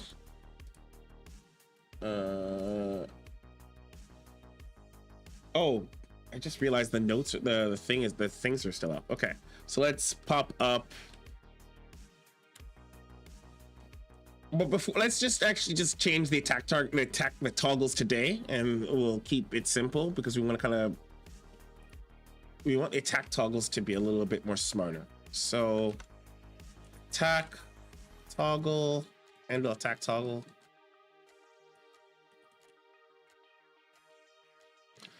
So we go army strength equals army strength, enemy strength equals enemy strength, which is our, these are two things that assess them. Enemy threat level. Okay. So we can actually tweak this attack threshold. Attack threshold 8.8 means we attack when our army is 80% or more of the enemy's strength.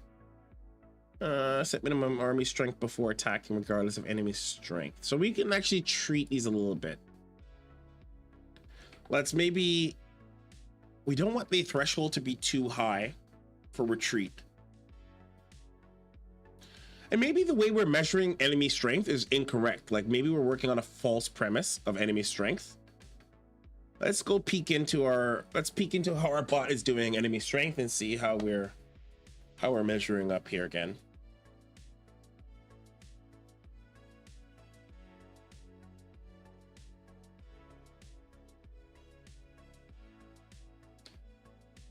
Okay, so let's see. Where are you going?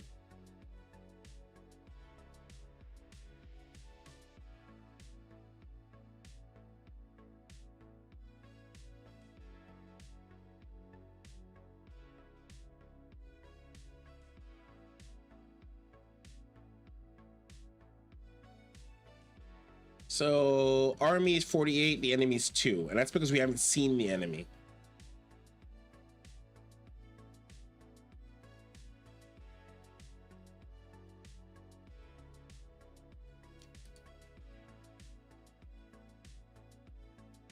So we can actually say, what we could do is we can actually wait until the observer, like if we have an observer and the observer has seen the enemy. So let's see if it sees the enemy's strength. Let's see how we're updating the strength here. So right now it says the enemy's strength is 11. It should actually really exclude, we should 100% exclude the enemy's strength, like the SCVs and stuff from the enemy's strength, because that doesn't tell us jack crap about the, where's the enemy's army? Oh wait, here it is. So it's like enemy's army is 26, no 13. That doesn't seem right at all. That does not seem right. Those numbers seem off.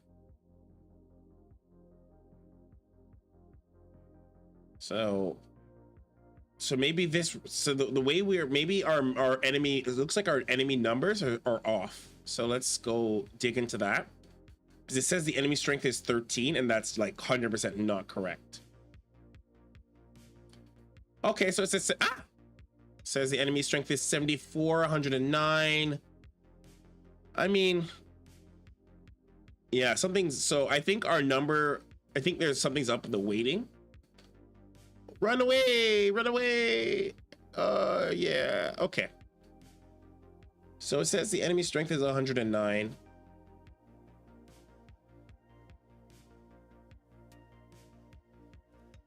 $123. Yeah, I mean, I guess it's just, that's what it's seen so far.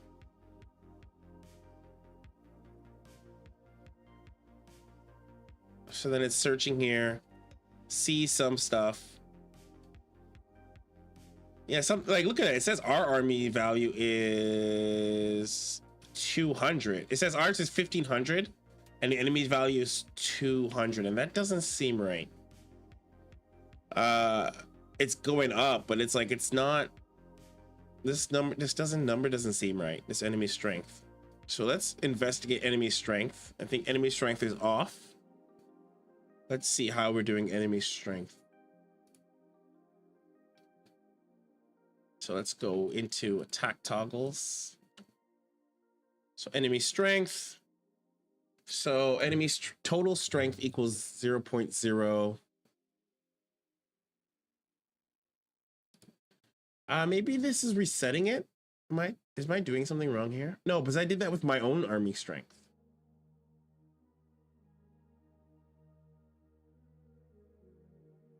So total enemy strength equals enemy units in the cached enemy army.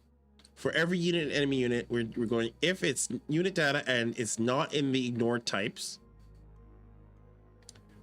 and not enemy army value equals unit data, the army value, multiply by the effective power, health is scaled by 50 to tweak if needed. Do I do that? I did do that with my own units. So I said total strength equals the power times unit health plus shields. Marines have a multiplier of 1. Their army, let's see what their unit data is. Let's find out.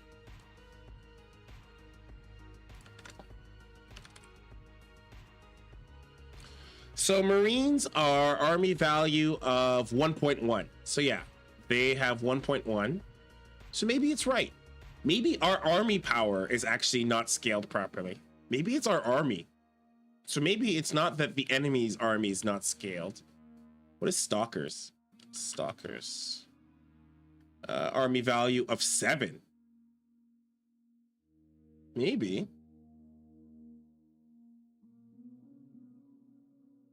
Army value 7.556. That's like a Marine.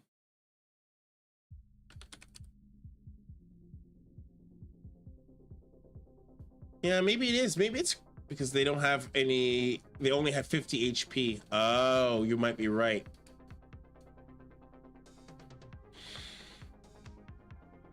Total strength.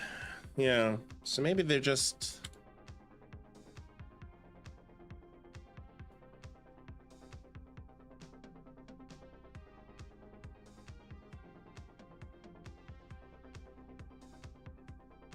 let's take a look at it. Let's take a look at this again and just give an eye on it again and see.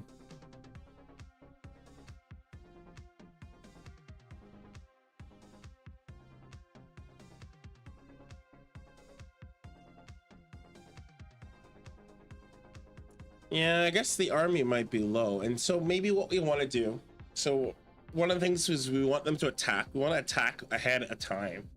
We want to attack if it's advantageous. We might actually want to say it to attack. Like, we'll end the build order and just attack straight up. So what we will look into is assessing first. Is the observer out? Has the observer seen any enemies? And then so if the observer has seen some enemies or something like that, or if we've built our observer, or okay, so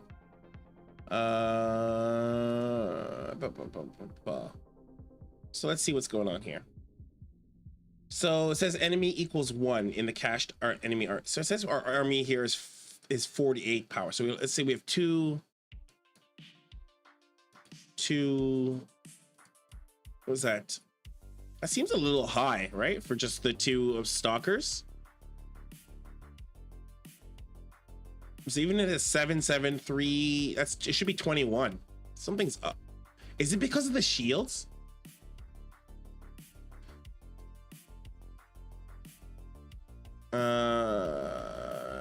I count a stalker as 220 and a marine is 50.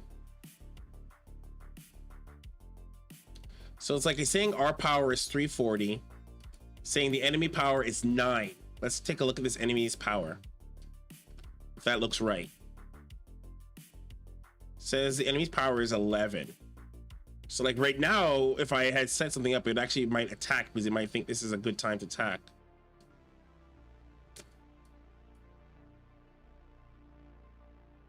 It's like 12, 14. Is it just not? Does that look like 14 to you? Is that 14? Is that 14 Marines? That looks like 14 Marines, I think, maybe. Like, I guess this would be saying that the enemy's power is 14 because the Marines are just like, whatever. The Marines are just 1. See, oh, okay, Raven's here. So that's really added to the power. It saw Marauder. So this actually might be, so we might be fine with their enemy power. 131. So our enemy power might actually be 145. Enemy power might be right. Like right now, we're kind of saying to ourselves, yeah, the enemy, like we are so much more stronger than the enemy right now. We should probably be attacking. So, you know, it's just a bunch of Marines.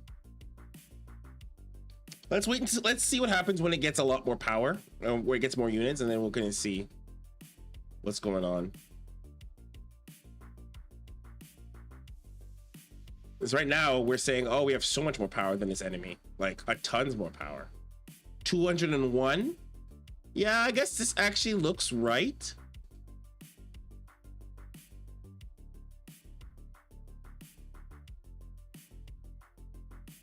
Maybe I should remove the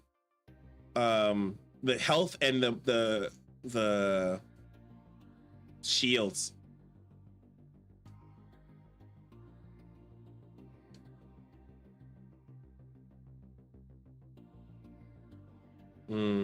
Wait, oh, my Archon percentage. I have to fix that too. That's like really weird. How many Archons do I have? It says 2 out of 16. Oh, that is correct. I'm gonna have to tweak that. Okay. So we have all these enemies. Disruptors, are they gonna fire? Fire, damn you. I can't even tell if it's gonna expire or not. That's a really juicy spot, and I can't tell if they're gonna fire or they did fire. Oh, it fired. Okay. And it fired again.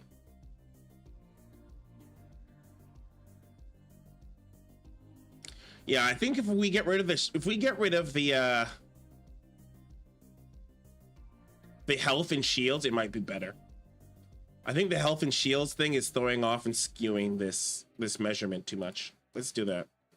Let's remove the health and shields. I think the health and shields, multiplying it by the health and shields is like really throwing it off. So let's maybe take this and just divide it by 50. So we're working with like smaller numbers.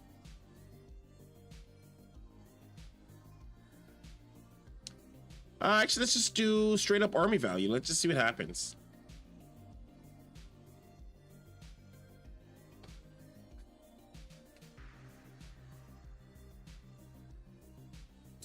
Yeah, maybe we will just, isn't there a combined thing for health and shields?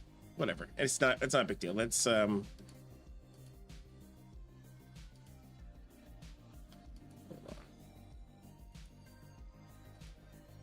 I want to disable. Oh.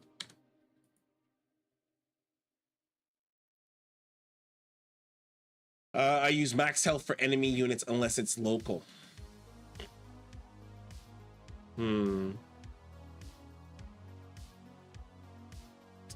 Maybe we should try that. Maybe you should try that. It's like instead of the, so it's like it's unit. It's health. It's health max.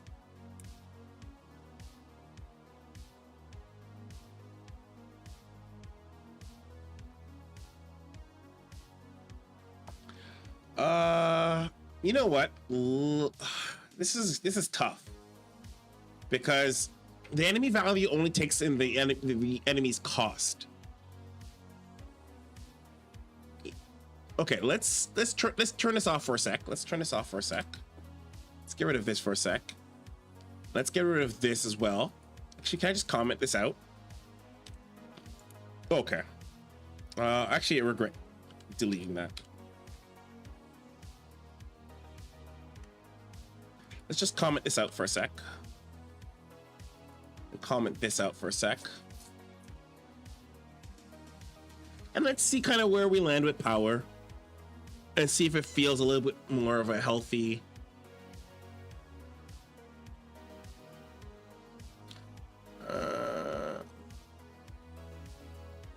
It's like maybe we want to just kind of do.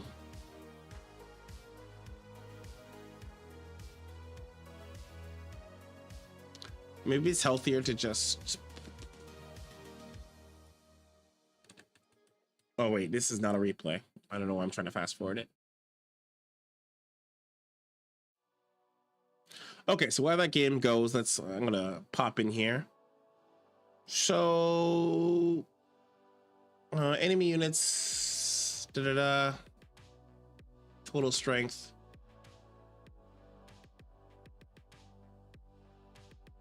I wonder if it removes it. I wasn't checking, but I'm guessing it might like die. Like if it dies, it's no longer in there.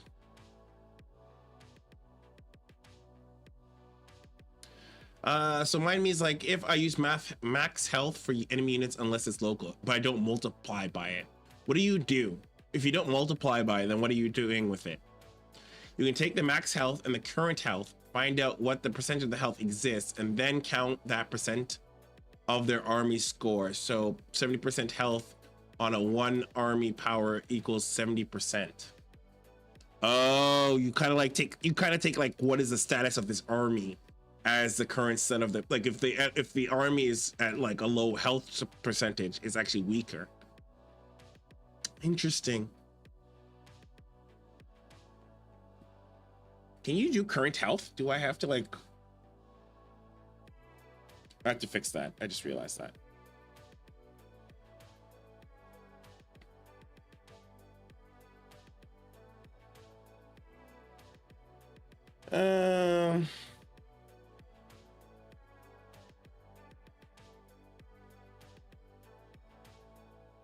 Oh, I'm doing a 1 base response. Okay, I see now. I'm like, what is going on? And it's because it's doing a 1 base response. And that's because I'm guessing my observer, I think got killed. That's fine.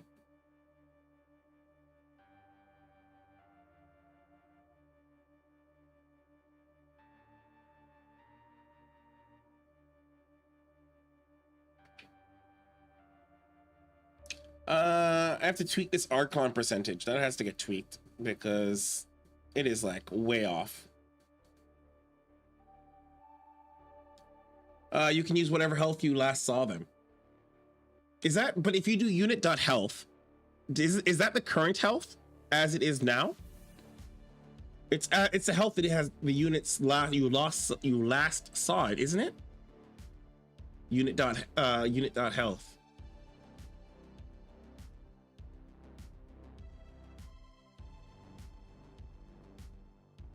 If you get fancy and give it back 1 time, if they aren't visible, I assume max health, except against probes since it doesn't heal. Protoss, it doesn't heal. I do max shields with them. There's a health plus shields. I don't think you even have to go as far as let's see what happens here once this is. Where's our observer? Oi, I just realized we have no observer. Where is the observer? Why nobody building an observer here? Please tell me this is what's about to pop out.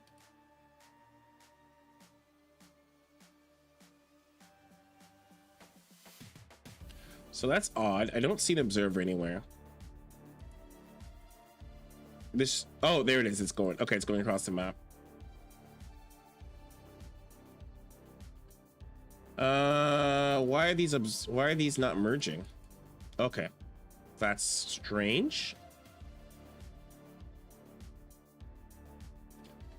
So odd, very odd. Right now, my High Templars are not trying to merge, and they should actually always try to merge.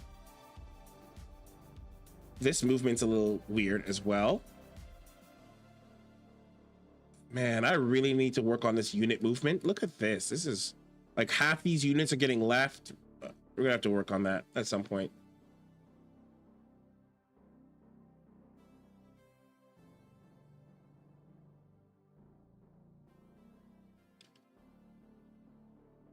Oh, disruptors are firing, and it missed. Hit and a miss. Man, we just got wrecked. Something went totally wrong with that. So he's retreating, he's getting together. Enemy power is 133. So that seems a little healthier. Not very accurate, obviously, because we like Mind said, we're not taking in the enemies. We're not taking in our own. We're not taking our health. We're not taking enemies' health. What is going on over here? Did they block themselves in? Oh my god. What is this world? So yeah, that SimCity was terrible. Okay. So this multiplication scale is really off. Let's peek in the macro. And then where's morph archon? Here it is. So that's weird. We always should be morphing archons. If we have high Templars, it should always morph archons no matter what. It's weird.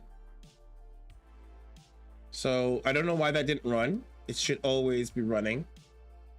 If bot units, high Templars higher than 2, Templar bot units, ready, Templar, ability morph archons.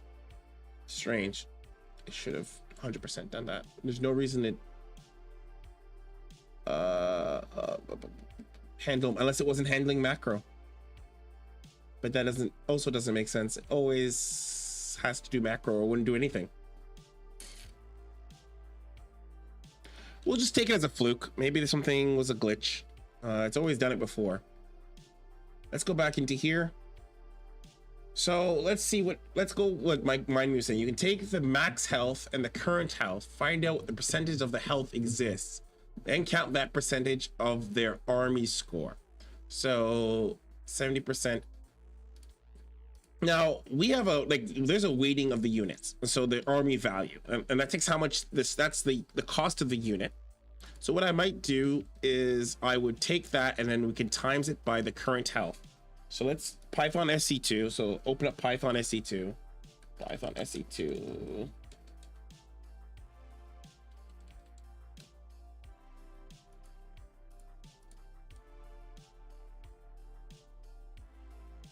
So I can't remember because I don't think unit health is the current. Is it the current health? I'm not gonna put the documentation right away.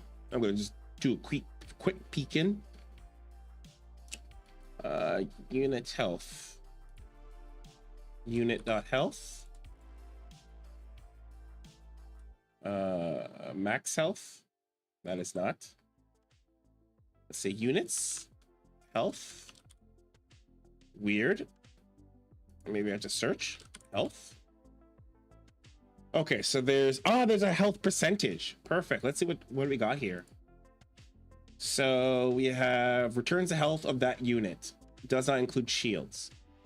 Returns max health of the unit. Does not include shields. Returns the percentage of the unit. Percentage of health that unit has. Does not include shields. What the fuck does include shields then? Shields. Returns a percentage of combined shield plus HP the unit has. Also takes build progress into account. So it's shield health percentage.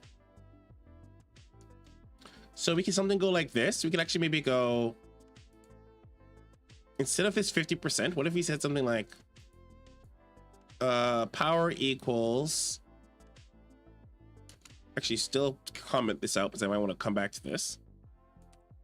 And just say something like unit dot shield health percent. Something like that. And it's like, you know, we just multiply it by the power times the shield health percentage. Now that might give a, would give a, so if it's full power, it would multiply it by 100%. Is that what we want to do?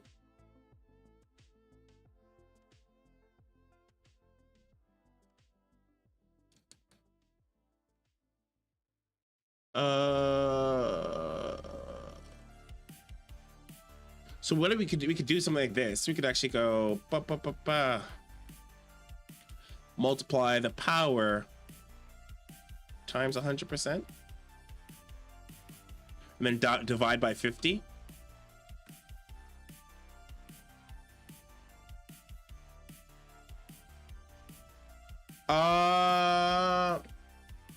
I think it returns, I don't see actually what it returns a float. So I'm gonna guess it's 0.7.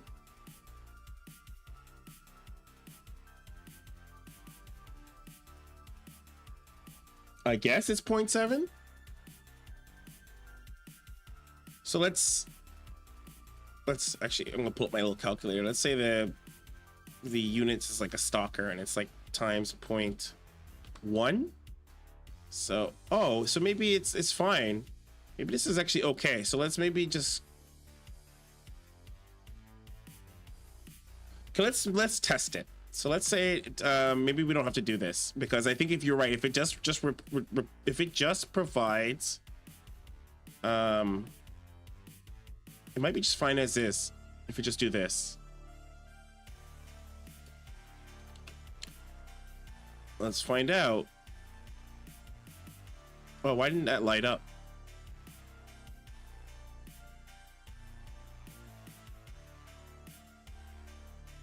Yeah, I think this might be okay.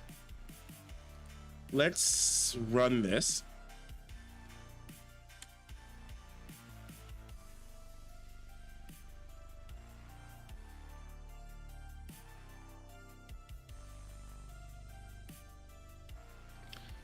Because this would be good if we can. We'll see. Let's see what the kind of number it produces when it produces a unit.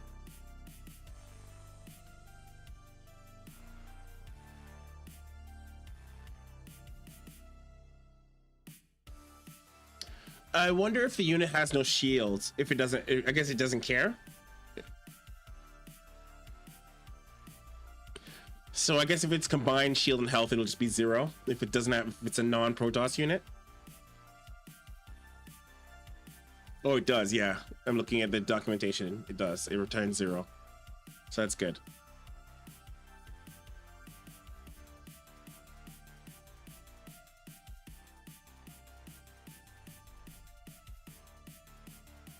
Okay, so we'll see how this power responds. And then what we want to put in is, then we want to kind of tweak. We want to say, hey, you know what? If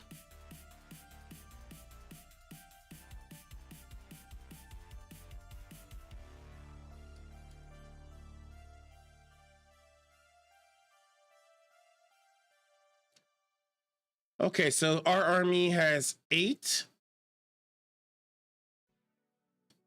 So it's like 8. We have not seen the enemy army, so we don't have any.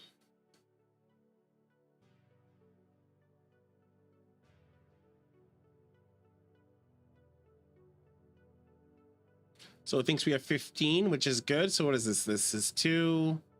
What do you have? 2 stalkers going around? Oh, it's seen something. Crap. I want to see what you've seen. Don't get killed. Damn you.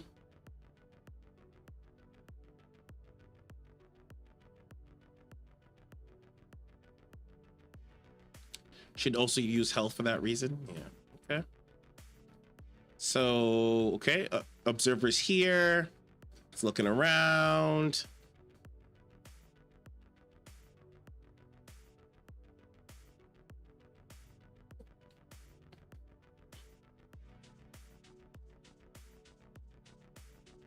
does not see the enemy. Where's the enemy's army? Boy, there it is. Okay, this looks like a healthier ratio. Look at this. This is 43 to 78. Yeah, okay, so this is a better ratio. I think we got this. This is better. 78 to 43. This is a ratio of 1.82. So this is oh, did it die? Oi! Stupid observer.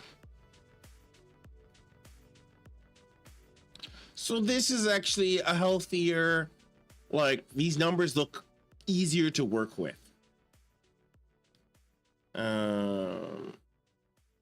I think it feels cleaner.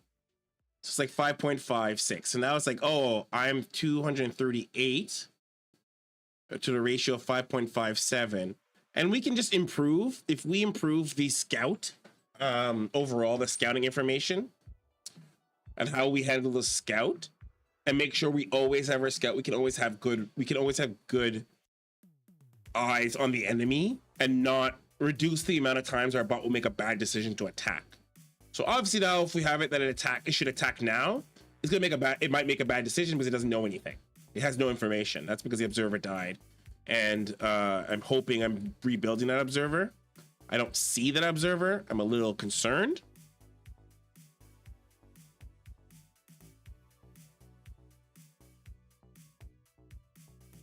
And I'm guessing it's not building an observer because, okay, so now it's going to attack. So now it should be rebuilding the observer because the build order is finished.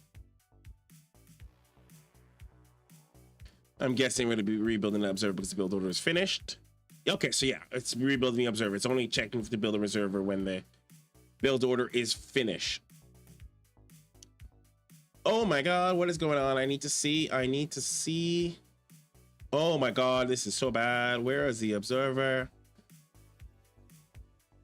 Oh my God, we have no vision on the high ground. Where's that observer? Jesus. Why is that observer not going up on the high ground?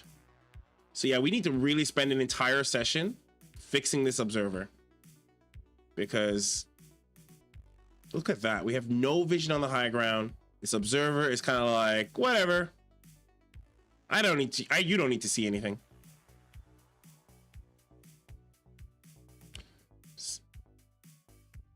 This is such a bad, oh my God, what a bad spot to attack into. Oh, Jesus. Man, how did the enemy sit up there? It's such a great spot for it to be. This observer, I don't know what it's doing. It's gone with a life of its own.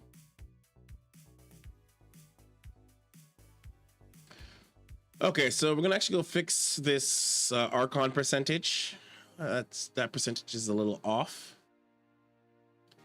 but I'm happy with the I think I'm happy with the army enemy ratio. It's feeling a lot better. So the ratio here is, look at this. It's like, is this 0.73? So look at that. I think we kind of maybe want to have it to be a little bit different. So now it's retreating. So now it's at 1.33. Wait, how is it deciding this ratio again?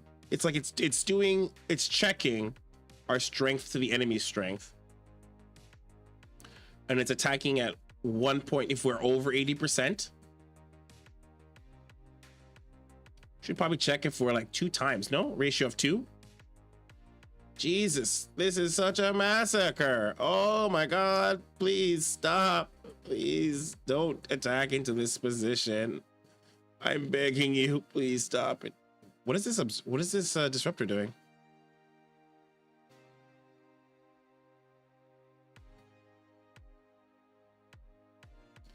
Man, this computer is actually no joke.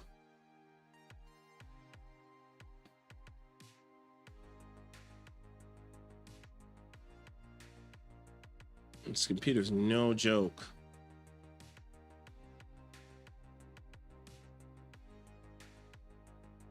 Where's it? Man.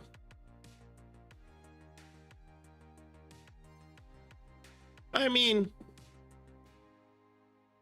okay, well, good news is we survived. Okay.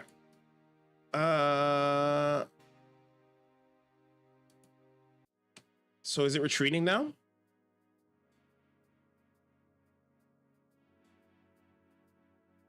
It's like, okay, army is 0.8.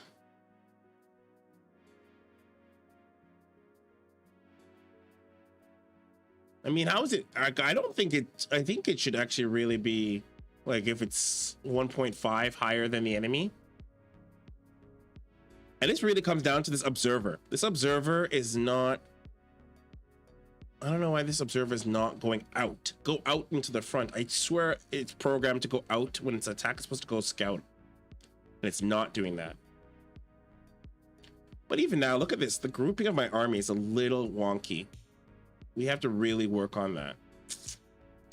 A little disappointed, to be honest.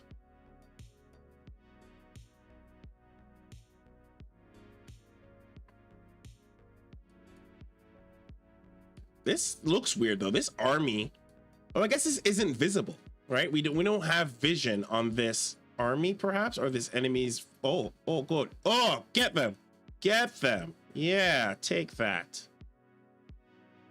So this enemy's army,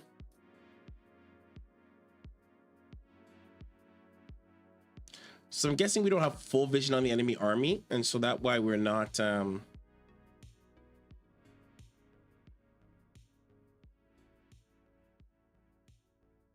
this says we have 198, right? Or it has 190, and it thinks it thinks itself is really stronger than the enemy. But I think the enemy's way stronger than us.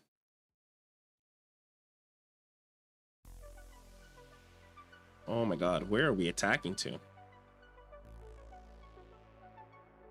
But you know what? It can't see this stuff. It absolutely cannot see what's up here, so it doesn't know. It has no clue how strong the enemy is. And I actually blame the observer for this. Well, obviously, I am to blame because the observer takes orders from me, but this observer is supposed to give this army like a look. Okay.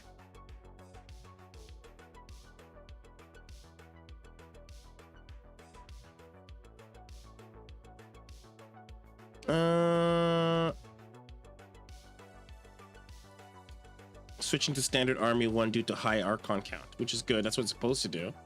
But I'm not seeing. Is it like producing? Okay, yes, it did switch. So I need to go switch that archon count down.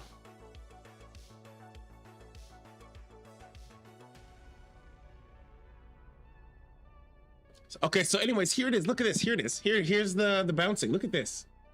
Wow, it took us a while to get to the situation, but look at this. What is this situation going on here? What is going on? Oh, they got released from whatever bondage they were set in.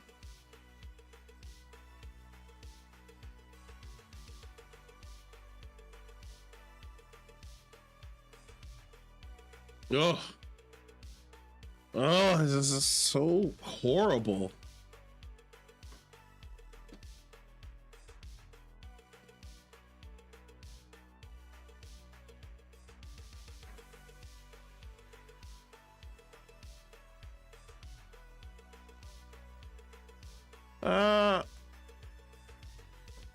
This is so terrible.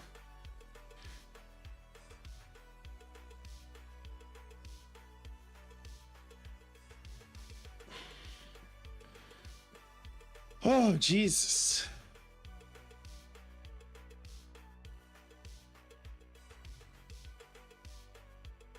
This is such a terrible situation. Look at all these Thors. Ugh.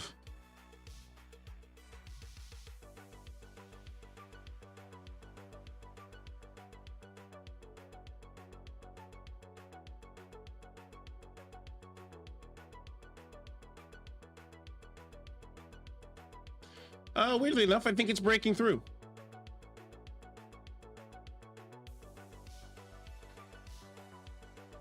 Never mind. Never mind. Yeah. Okay. Let's change the let's change the attack. Oh, that strength thing is fine. It's actually pretty good. And so let's say, let's go to the attack target. Where's the toggle? Here it is, toggle. I don't know why it's bouncing around and he's still. So attack threshold is 0.8. 80% more of the enemy's strength. Set minimum strength before attacking regardless of enemy strength. That's too high. What's a minimum, good minimum? Let's say 500, I guess. Maybe we shouldn't have a minimum. Minimum attack strength.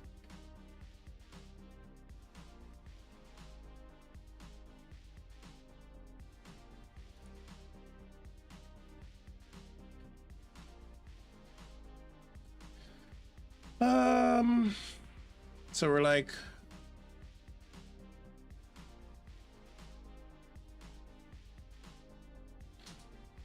say the minimum attack strength was like 300. It's just for argument's sake.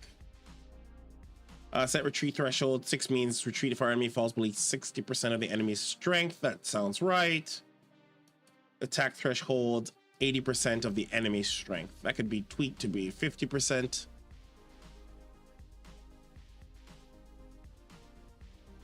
No, maybe we should actually make this to be like 1.2. You know, you want to be kind of like a little bit stronger than the enemy. Actually, maybe not. Actually, 80.8 is not bad because you maybe if you can take like a good attack, it's not that bad. So like, let's say 8%. We'll leave the 80%.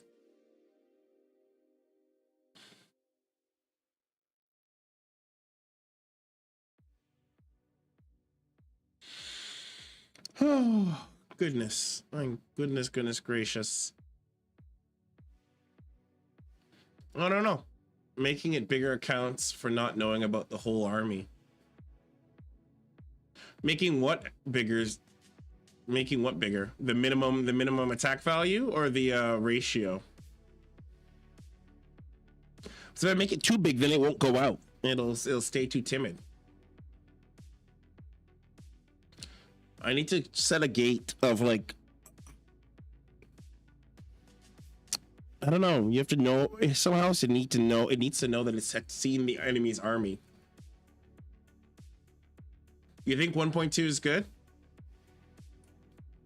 The ratio 1.2. 1.2. Okay. We'll put one attack threshold is 1.2. So let's say 1.2 of the enemy's army.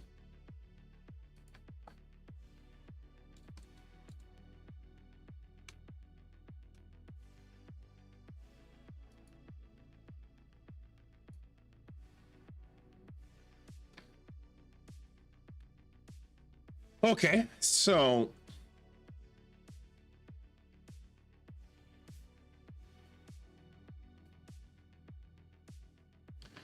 what I really wanted to do though is I wanted to set up a scenario where it assesses the enemy's strength even in the early game, and if we are stronger than the enemy by 120%, we should attack. And now that is not the only thing you should ever consider. Obviously in a battle you want to consider how defense the army is and all that stuff, but like we're gonna keep it a little simple. And let's just say, hey, I'm gonna actually say to Claude and be like, okay, I want to explore with attack toggle. We want to kind of think about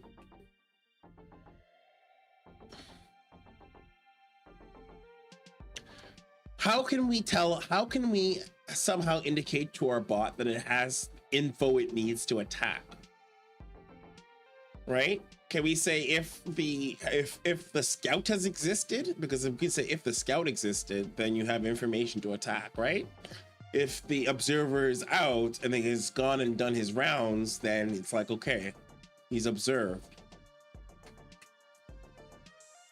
Is there something in the Eris framework that could maybe get us information, like, you know, how much of the enemy's army we've seen? I don't know. How can we, like, human players can determine based on the buildings they see.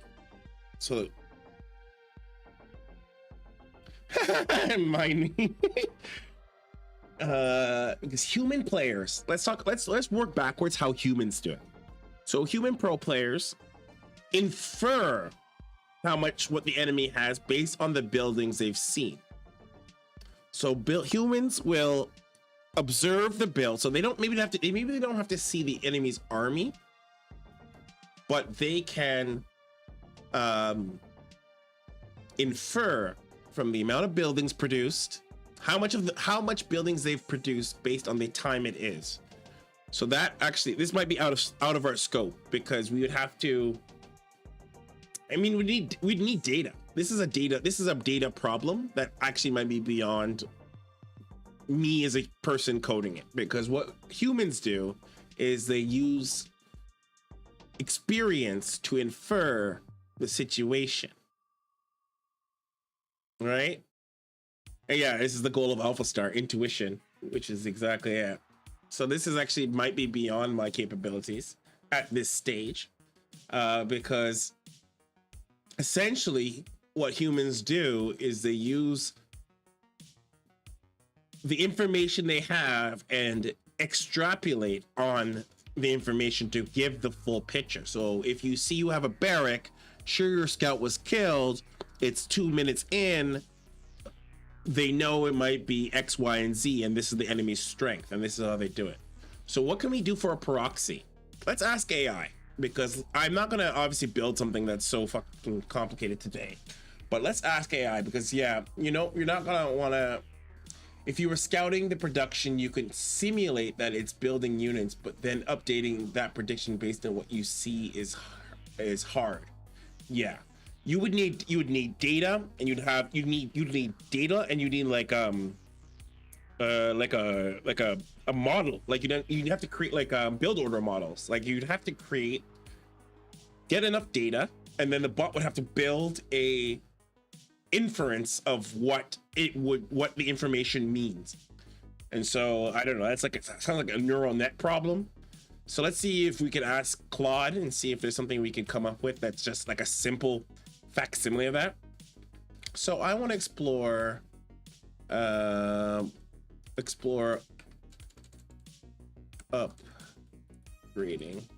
attack toggles, to know when to attack, even if it's the early game. I actually have to phrase this correctly. I want to explore upgrading the attack toggles to know when to attack, even if it's the early game, based on our army strength. But the problem is I need a way to gate if the bot has enough information about the enemy, if it's a good idea to attack. I have a observer scouting, but it could be killed. What else could happen to it? It could be killed. It could not have come out yet. It might not have gotten a good look at the enemy's army. Thoughts on solutions? Let's see what it comes up with.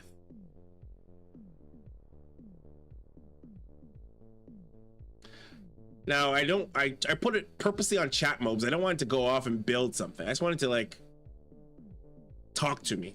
You have to be careful sometimes with Claude on these things, because if you just let it run wild, it'll just go do whatever the fuck it wants. Okay, so let's see what it got. Looking at your code, I can see you have a good foundation for attack decision making based on army strength, but you're right that the uncertainty of scouting information is a key issue. Let me propose a solution that tracks the reliability of your scouting information to make more informed attack. First, I recommend implementing a scouting confidence system with these components. Scout information tracker to track when you last saw the enemy unit, how much of their base you explored, time-based confidence decay, confidence in information decreases over time. Oh, that's kind of cool. Track how much of the enemy likely territory you've explored. That actually sounds really good. Are you gonna build that for me? Because that sounds actually really, really good.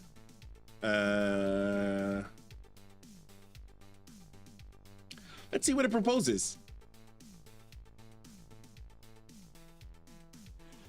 Let me check the imports. Let's see what it's gonna come up with. So right now I don't have it in write mode because I don't want it to go crazy and go insane. I just wanted a sense of what it's going pretty wild here.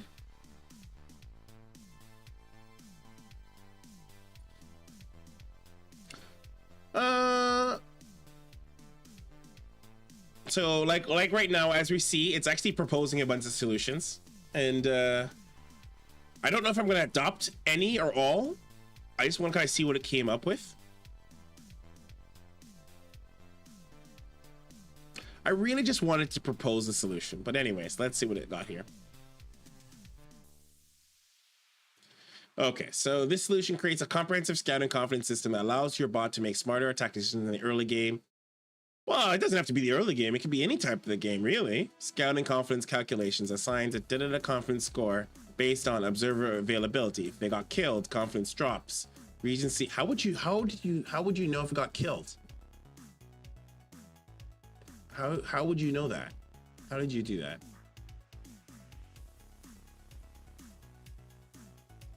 Army strength, confidence adjusted threshold, attack threshold ratio times 0.2, scout confidence. Where's it getting this scout confidence? Now I'm curious. Okay, here it is. Scout confidence. So scout confidence should probably be in the scouting module. I'm just saying. But anyways, let's see what's code it's got here. So confidence initialized with a base of 0.3. If bot time is less than the early game, confidence is 0.2. Observer equals bot ill to filter lambda units observer. Okay, so it's making sure if there's no observer. Probably could actually do that a lot simpler. No observer means lower the confidence. Okay, I like that. So you're kind of thinking if the observer exists, if there's no observer, you reduce its confidence. I kind of like the idea of a confidence score. I'm not opposed to it. Like I think it's a kind of a little cheap way of getting this solved. Check when we last saw the enemy. Enemy units cached. Bot mediator get cached enemy. If enemy units, calculate the average time since last seen. Total frames equals 0. For every enemy unit, total frames seen, bot state game loop minus unseen game loop. What is this though? Is that a thing? I don't think that's a real thing. I think you made that up.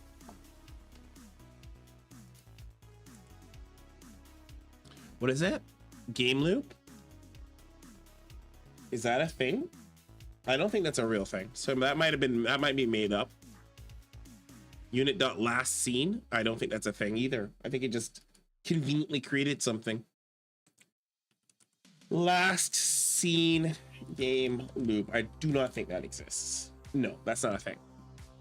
But Python SC2, Ares actually has something similar. So let's see if we can actually go through the API references. Let's see if there's anything that actually could mimic what it's saying here. So I like this solution. So we'll just it's not right. Like the implementation is not right, but I like the solution overall. I think overall this solution is kind of pretty good. Just like it's not implemented correctly.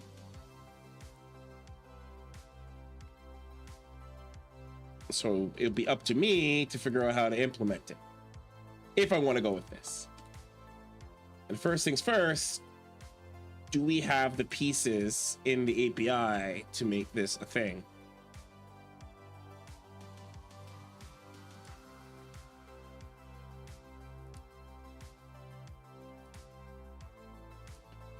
Okay, here we go. So let's actually, I'm gonna share this, guys, with you. I'm gonna pull up the Eris framework. We'll see if we see anything that is useful.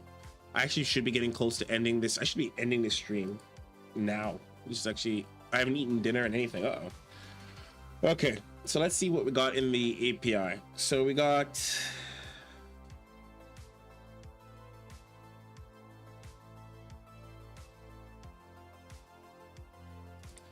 so get the army dictionary of enemy units in the units themselves. Okay, that's, no, we don't need to get that.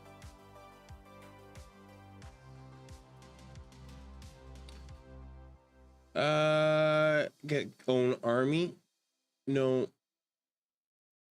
Oh, you know what? There's a get own natural. We should actually, I could actually use that instead of my natural expansion thing I used. Unit.age. Unit.age. Ah, what does unit.age do? Returns how old the unit object data is in game second. This age does not reflect when it was created, trained, and morph. What does that mean, though? How old the unit data is, object data in game seconds is? Age in frames returns how old the object data is in game frames. This does not reflect the unit when it was created. So does that mean when we last saw it? So maybe we could give unit.age. And then maybe as it gets past a certain time, that information becomes more unreliable. So unit.age could be a good thing.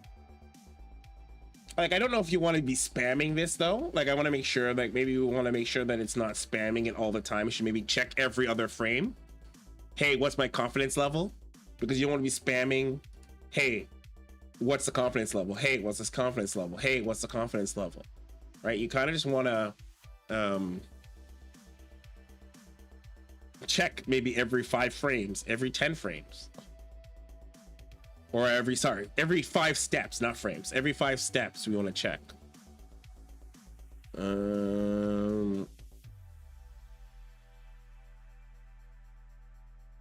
So what do we have here though?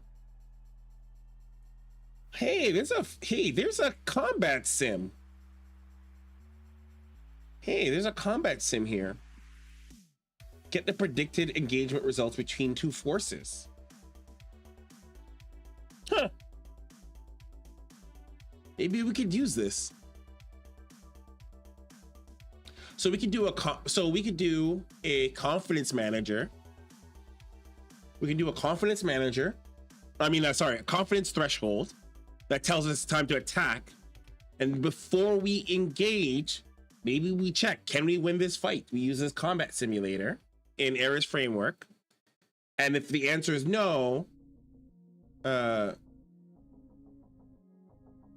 if the answer is no, then we turn off the attack. So we do like a combat simulator. We use the combat sim and we say, hey, can we win this fight? No, we cannot win this fight. I don't know. What should we do? Drop the, we should obviously retreat, but maybe we should do something to the, we should I don't know, we should retreat. How do we want to reset this? Because we don't want to just lock it in place, because if we do, then we might not attack again. We have to update something. So we could actually use this combat simulator. How's this combat simulator works? It's just okay, it's just maybe the media manager or the thing. Okay. Manager mediator. So what's this? Own units involved in the battle, enemy units in the enemy units, timing adjusted, whether to consider the distance between units, good positioning, whether to assume units are decently split, workers do no damage, whether to ignore workers damage. So we could use this combat simulator, I think, to really enhance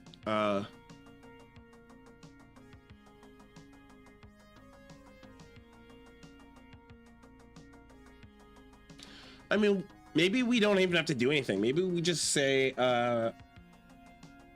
can we win the fight? And then if we can win the fight, we just attack. We send it to attack. We take the enemy strength. You know, we do a measurement of the strength, and then we just pop it into the combat simulator. And if the combat simulator says we can win, then we go, right? I presume, does this return a Boolean? What does this return? Oh, it just gives you results. I don't understand what this is going to produce, though. Is this going to return like a percentage?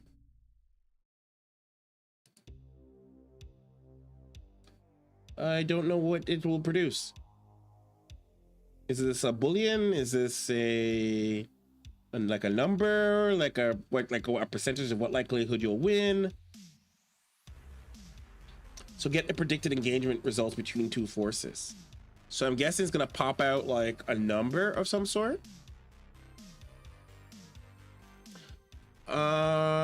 I still think maybe it's still a good idea to have we could have like a, you know, a confidence threshold of, okay, how good is this data? I would guess it tells you what survives. Yeah, I don't know. I'm not familiar. I'm not too familiar with combat simulators. I've not played with these yet. My combat sim gives you back a value with how much extra it thinks you have. So for attacking, I use thresholds with extra values, and then I don't retreat until I'm lower. So I don't know how this combat sim works, so maybe we can test it. Let's see how we can pop it in here.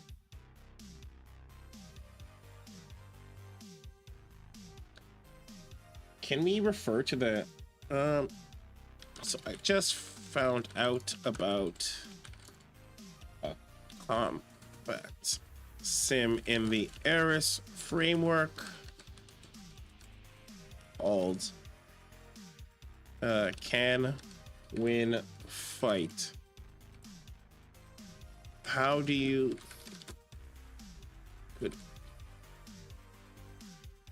implement it? Let's see what it thinks about it. Maybe I'll have it read the documentation and maybe see if we can analyze it. Let's see what it says.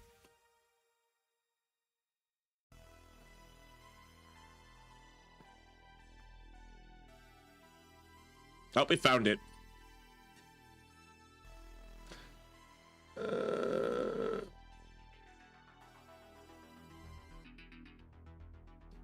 So it's going to check how the results are generated, which is good.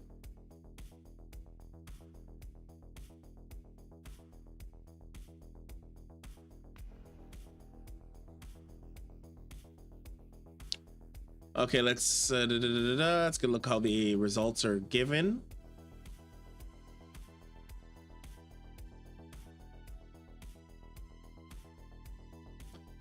I mean, I like how it's going to go integrated. I really just wanted to see what it was going to do. Let's see what it says.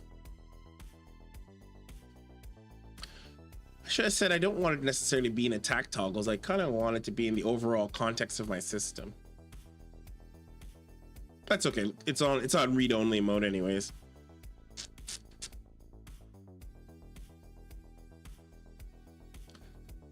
Let's see what it decides to come up with.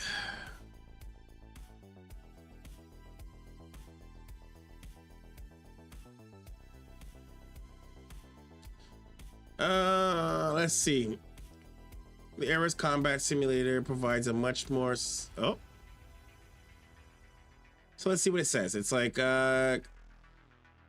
improvements in your attack decision logic. The Ares combat simulator provides a much more sophisticated prediction of battle outcomes compared to our previous simple strength comparison. Oh, so it's actually would remove the it would completely remove the strength comparison.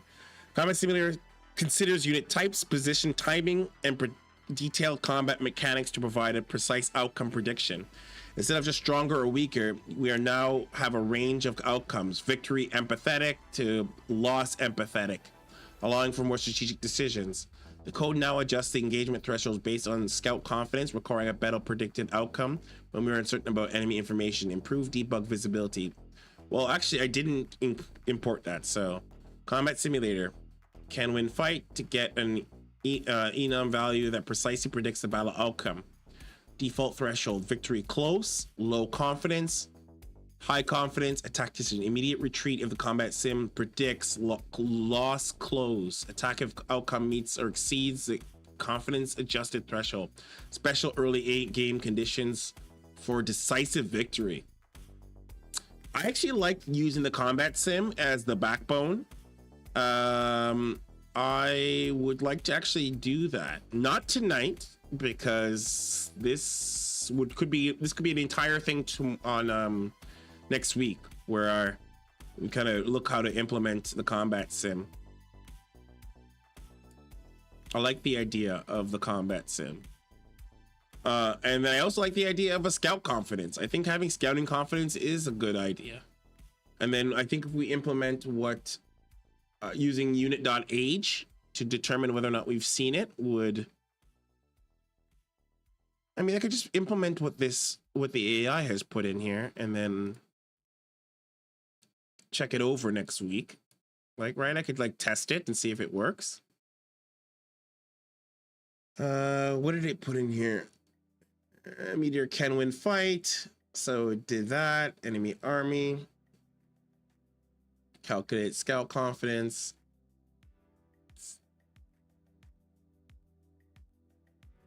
Okay. I don't think I want to implement this at all tonight. But I think the idea of doing a combat sim seems like a good idea with a scout confidence. So implementing scout confidence with a combat sim.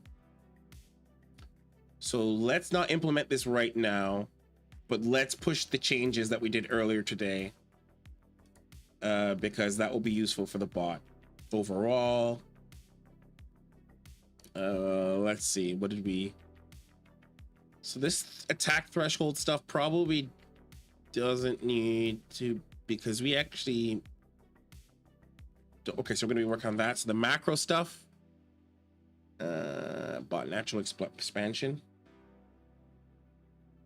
So actually probably will change, where's this in macro? So we'll actually use, let's go to macro and then it'll spawn location. So actually don't need to use bot.natural expansion.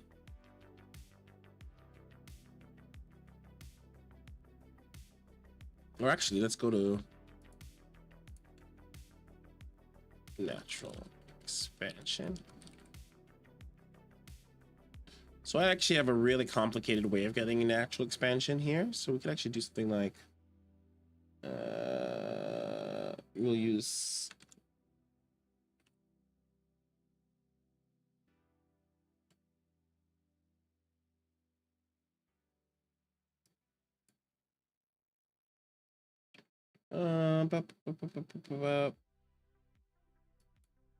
was it own natural?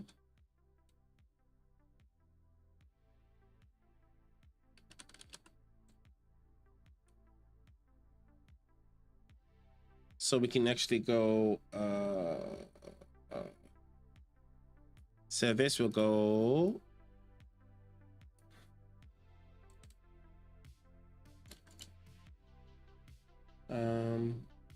self dot manager, is it mediator?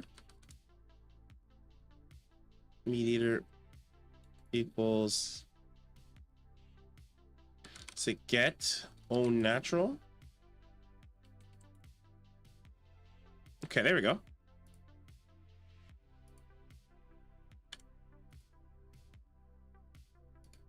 Self.mediator get own natural. Is this self.mediator? Mediator. Yeah, okay. Just making sure. Get on natural. So that's that. So that is fine. We'll actually turn off the debug for now. Actually, I'm not. This is not going to be put. This is not being pushed to the main. Yeah, this is in development, so it's fine. We can keep this on. So let's say we. What did we do here? What did we? So we tweaked spawn locations. Oh, we can actually turn off. You don't actually need to see the. Let's turn off the. You guys don't need to. Where is the browser? Okay, turn that off. Okay, we need to have the browser up. Tweak spawn location. So that's here. That's in macro.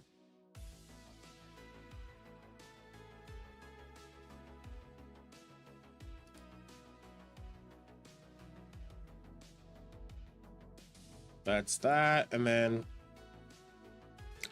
we fix the spawn. We tweaked observer and tweaked observer built. Tweaked observer.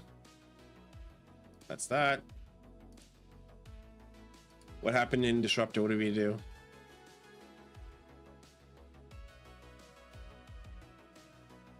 That's actually 47. So actually probably I have it in my disruptor. I think I have it 48. I think it's actually 47. Let's actually go back to that. That's use disruptor. Pretty sure that's 47 and not 48.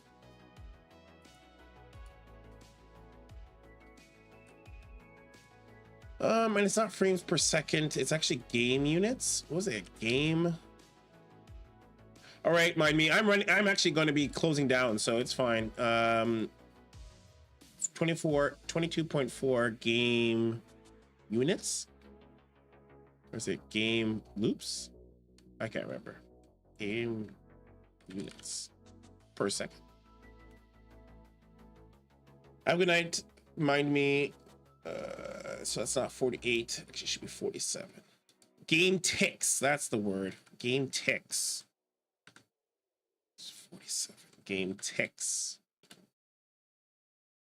Game ticks. Game ticks.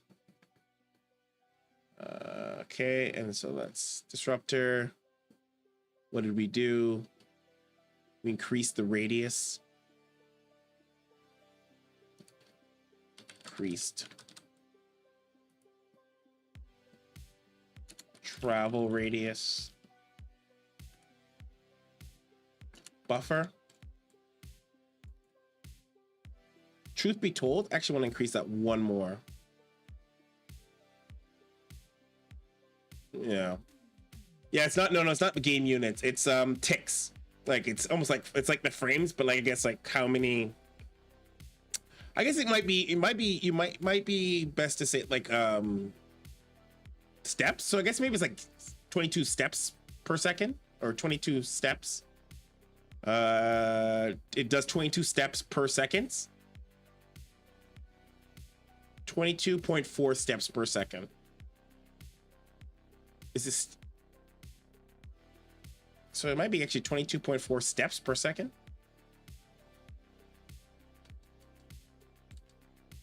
Game steps? We'll say steps.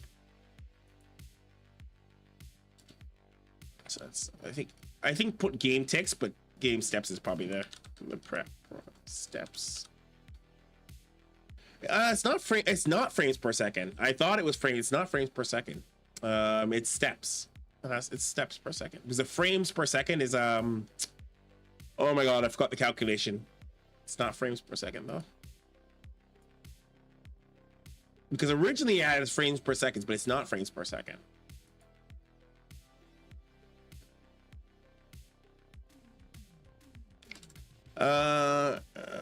What was I? Oh my god, I was writing something. That's how I know I'm running out of steam. This was, oh, the range. It was the range, disruptor max range.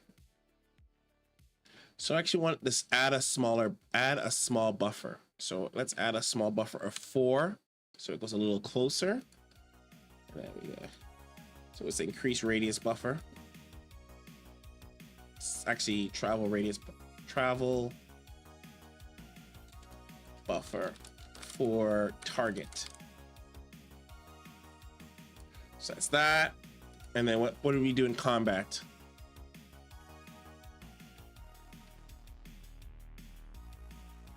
So adjust army strength. Okay, so next week, guys, we're gonna actually implement this combat sim. We're definitely putting this combat sim in. I like that, so we're gonna do that. So combat.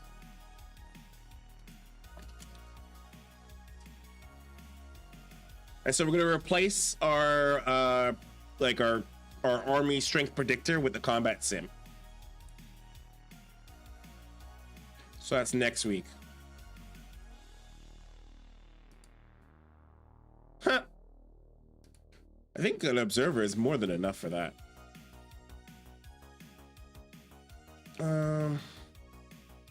Probably actually don't need to change the difficulty.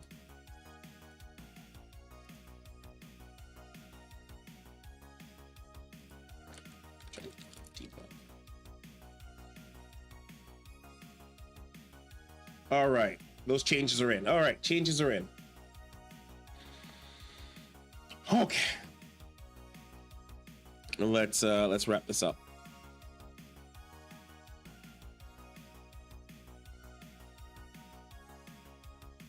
True. All right, everybody. Where's my transition? Okay, so we're done for today. Next week we are going to, and I'm gonna actually I'm gonna make a note of it right now so I can remember. Is next week we are 100%. We're replacing. I'm writing it down. Replacing combat. .py's you know, our army combat army attack code with a combat sim.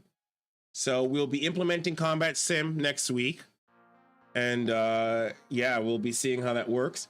Again, this is everyone. If you are a member, you're welcome to join me, and we'll rotate on it. Like, there's a lot of like, hey, I don't want to be building this by myself.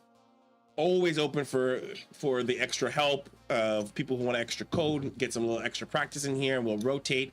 Next week we will be building that. If you want to be part of it, love to hit it. If you are new and you actually just want to get your own bot, like, you know, exclamation mark, it's a template. Download the template, get self-started. Man, I need some water. And get that done. Or not, if anything else, come back here next week and we'll work on this bot together. So it's been a slice. I'm hungry. You've been awesome. And I'll see you next week, 5:30 p.m. Eastern. Bye. Oh, you know what I also need to do? I need to get a like ending screen. I'm gonna work on some credits, like some specific. I'm gonna start building up this stream because I'm having a lot of fun, and I'm hoping you are too. Next week, I'll see ya.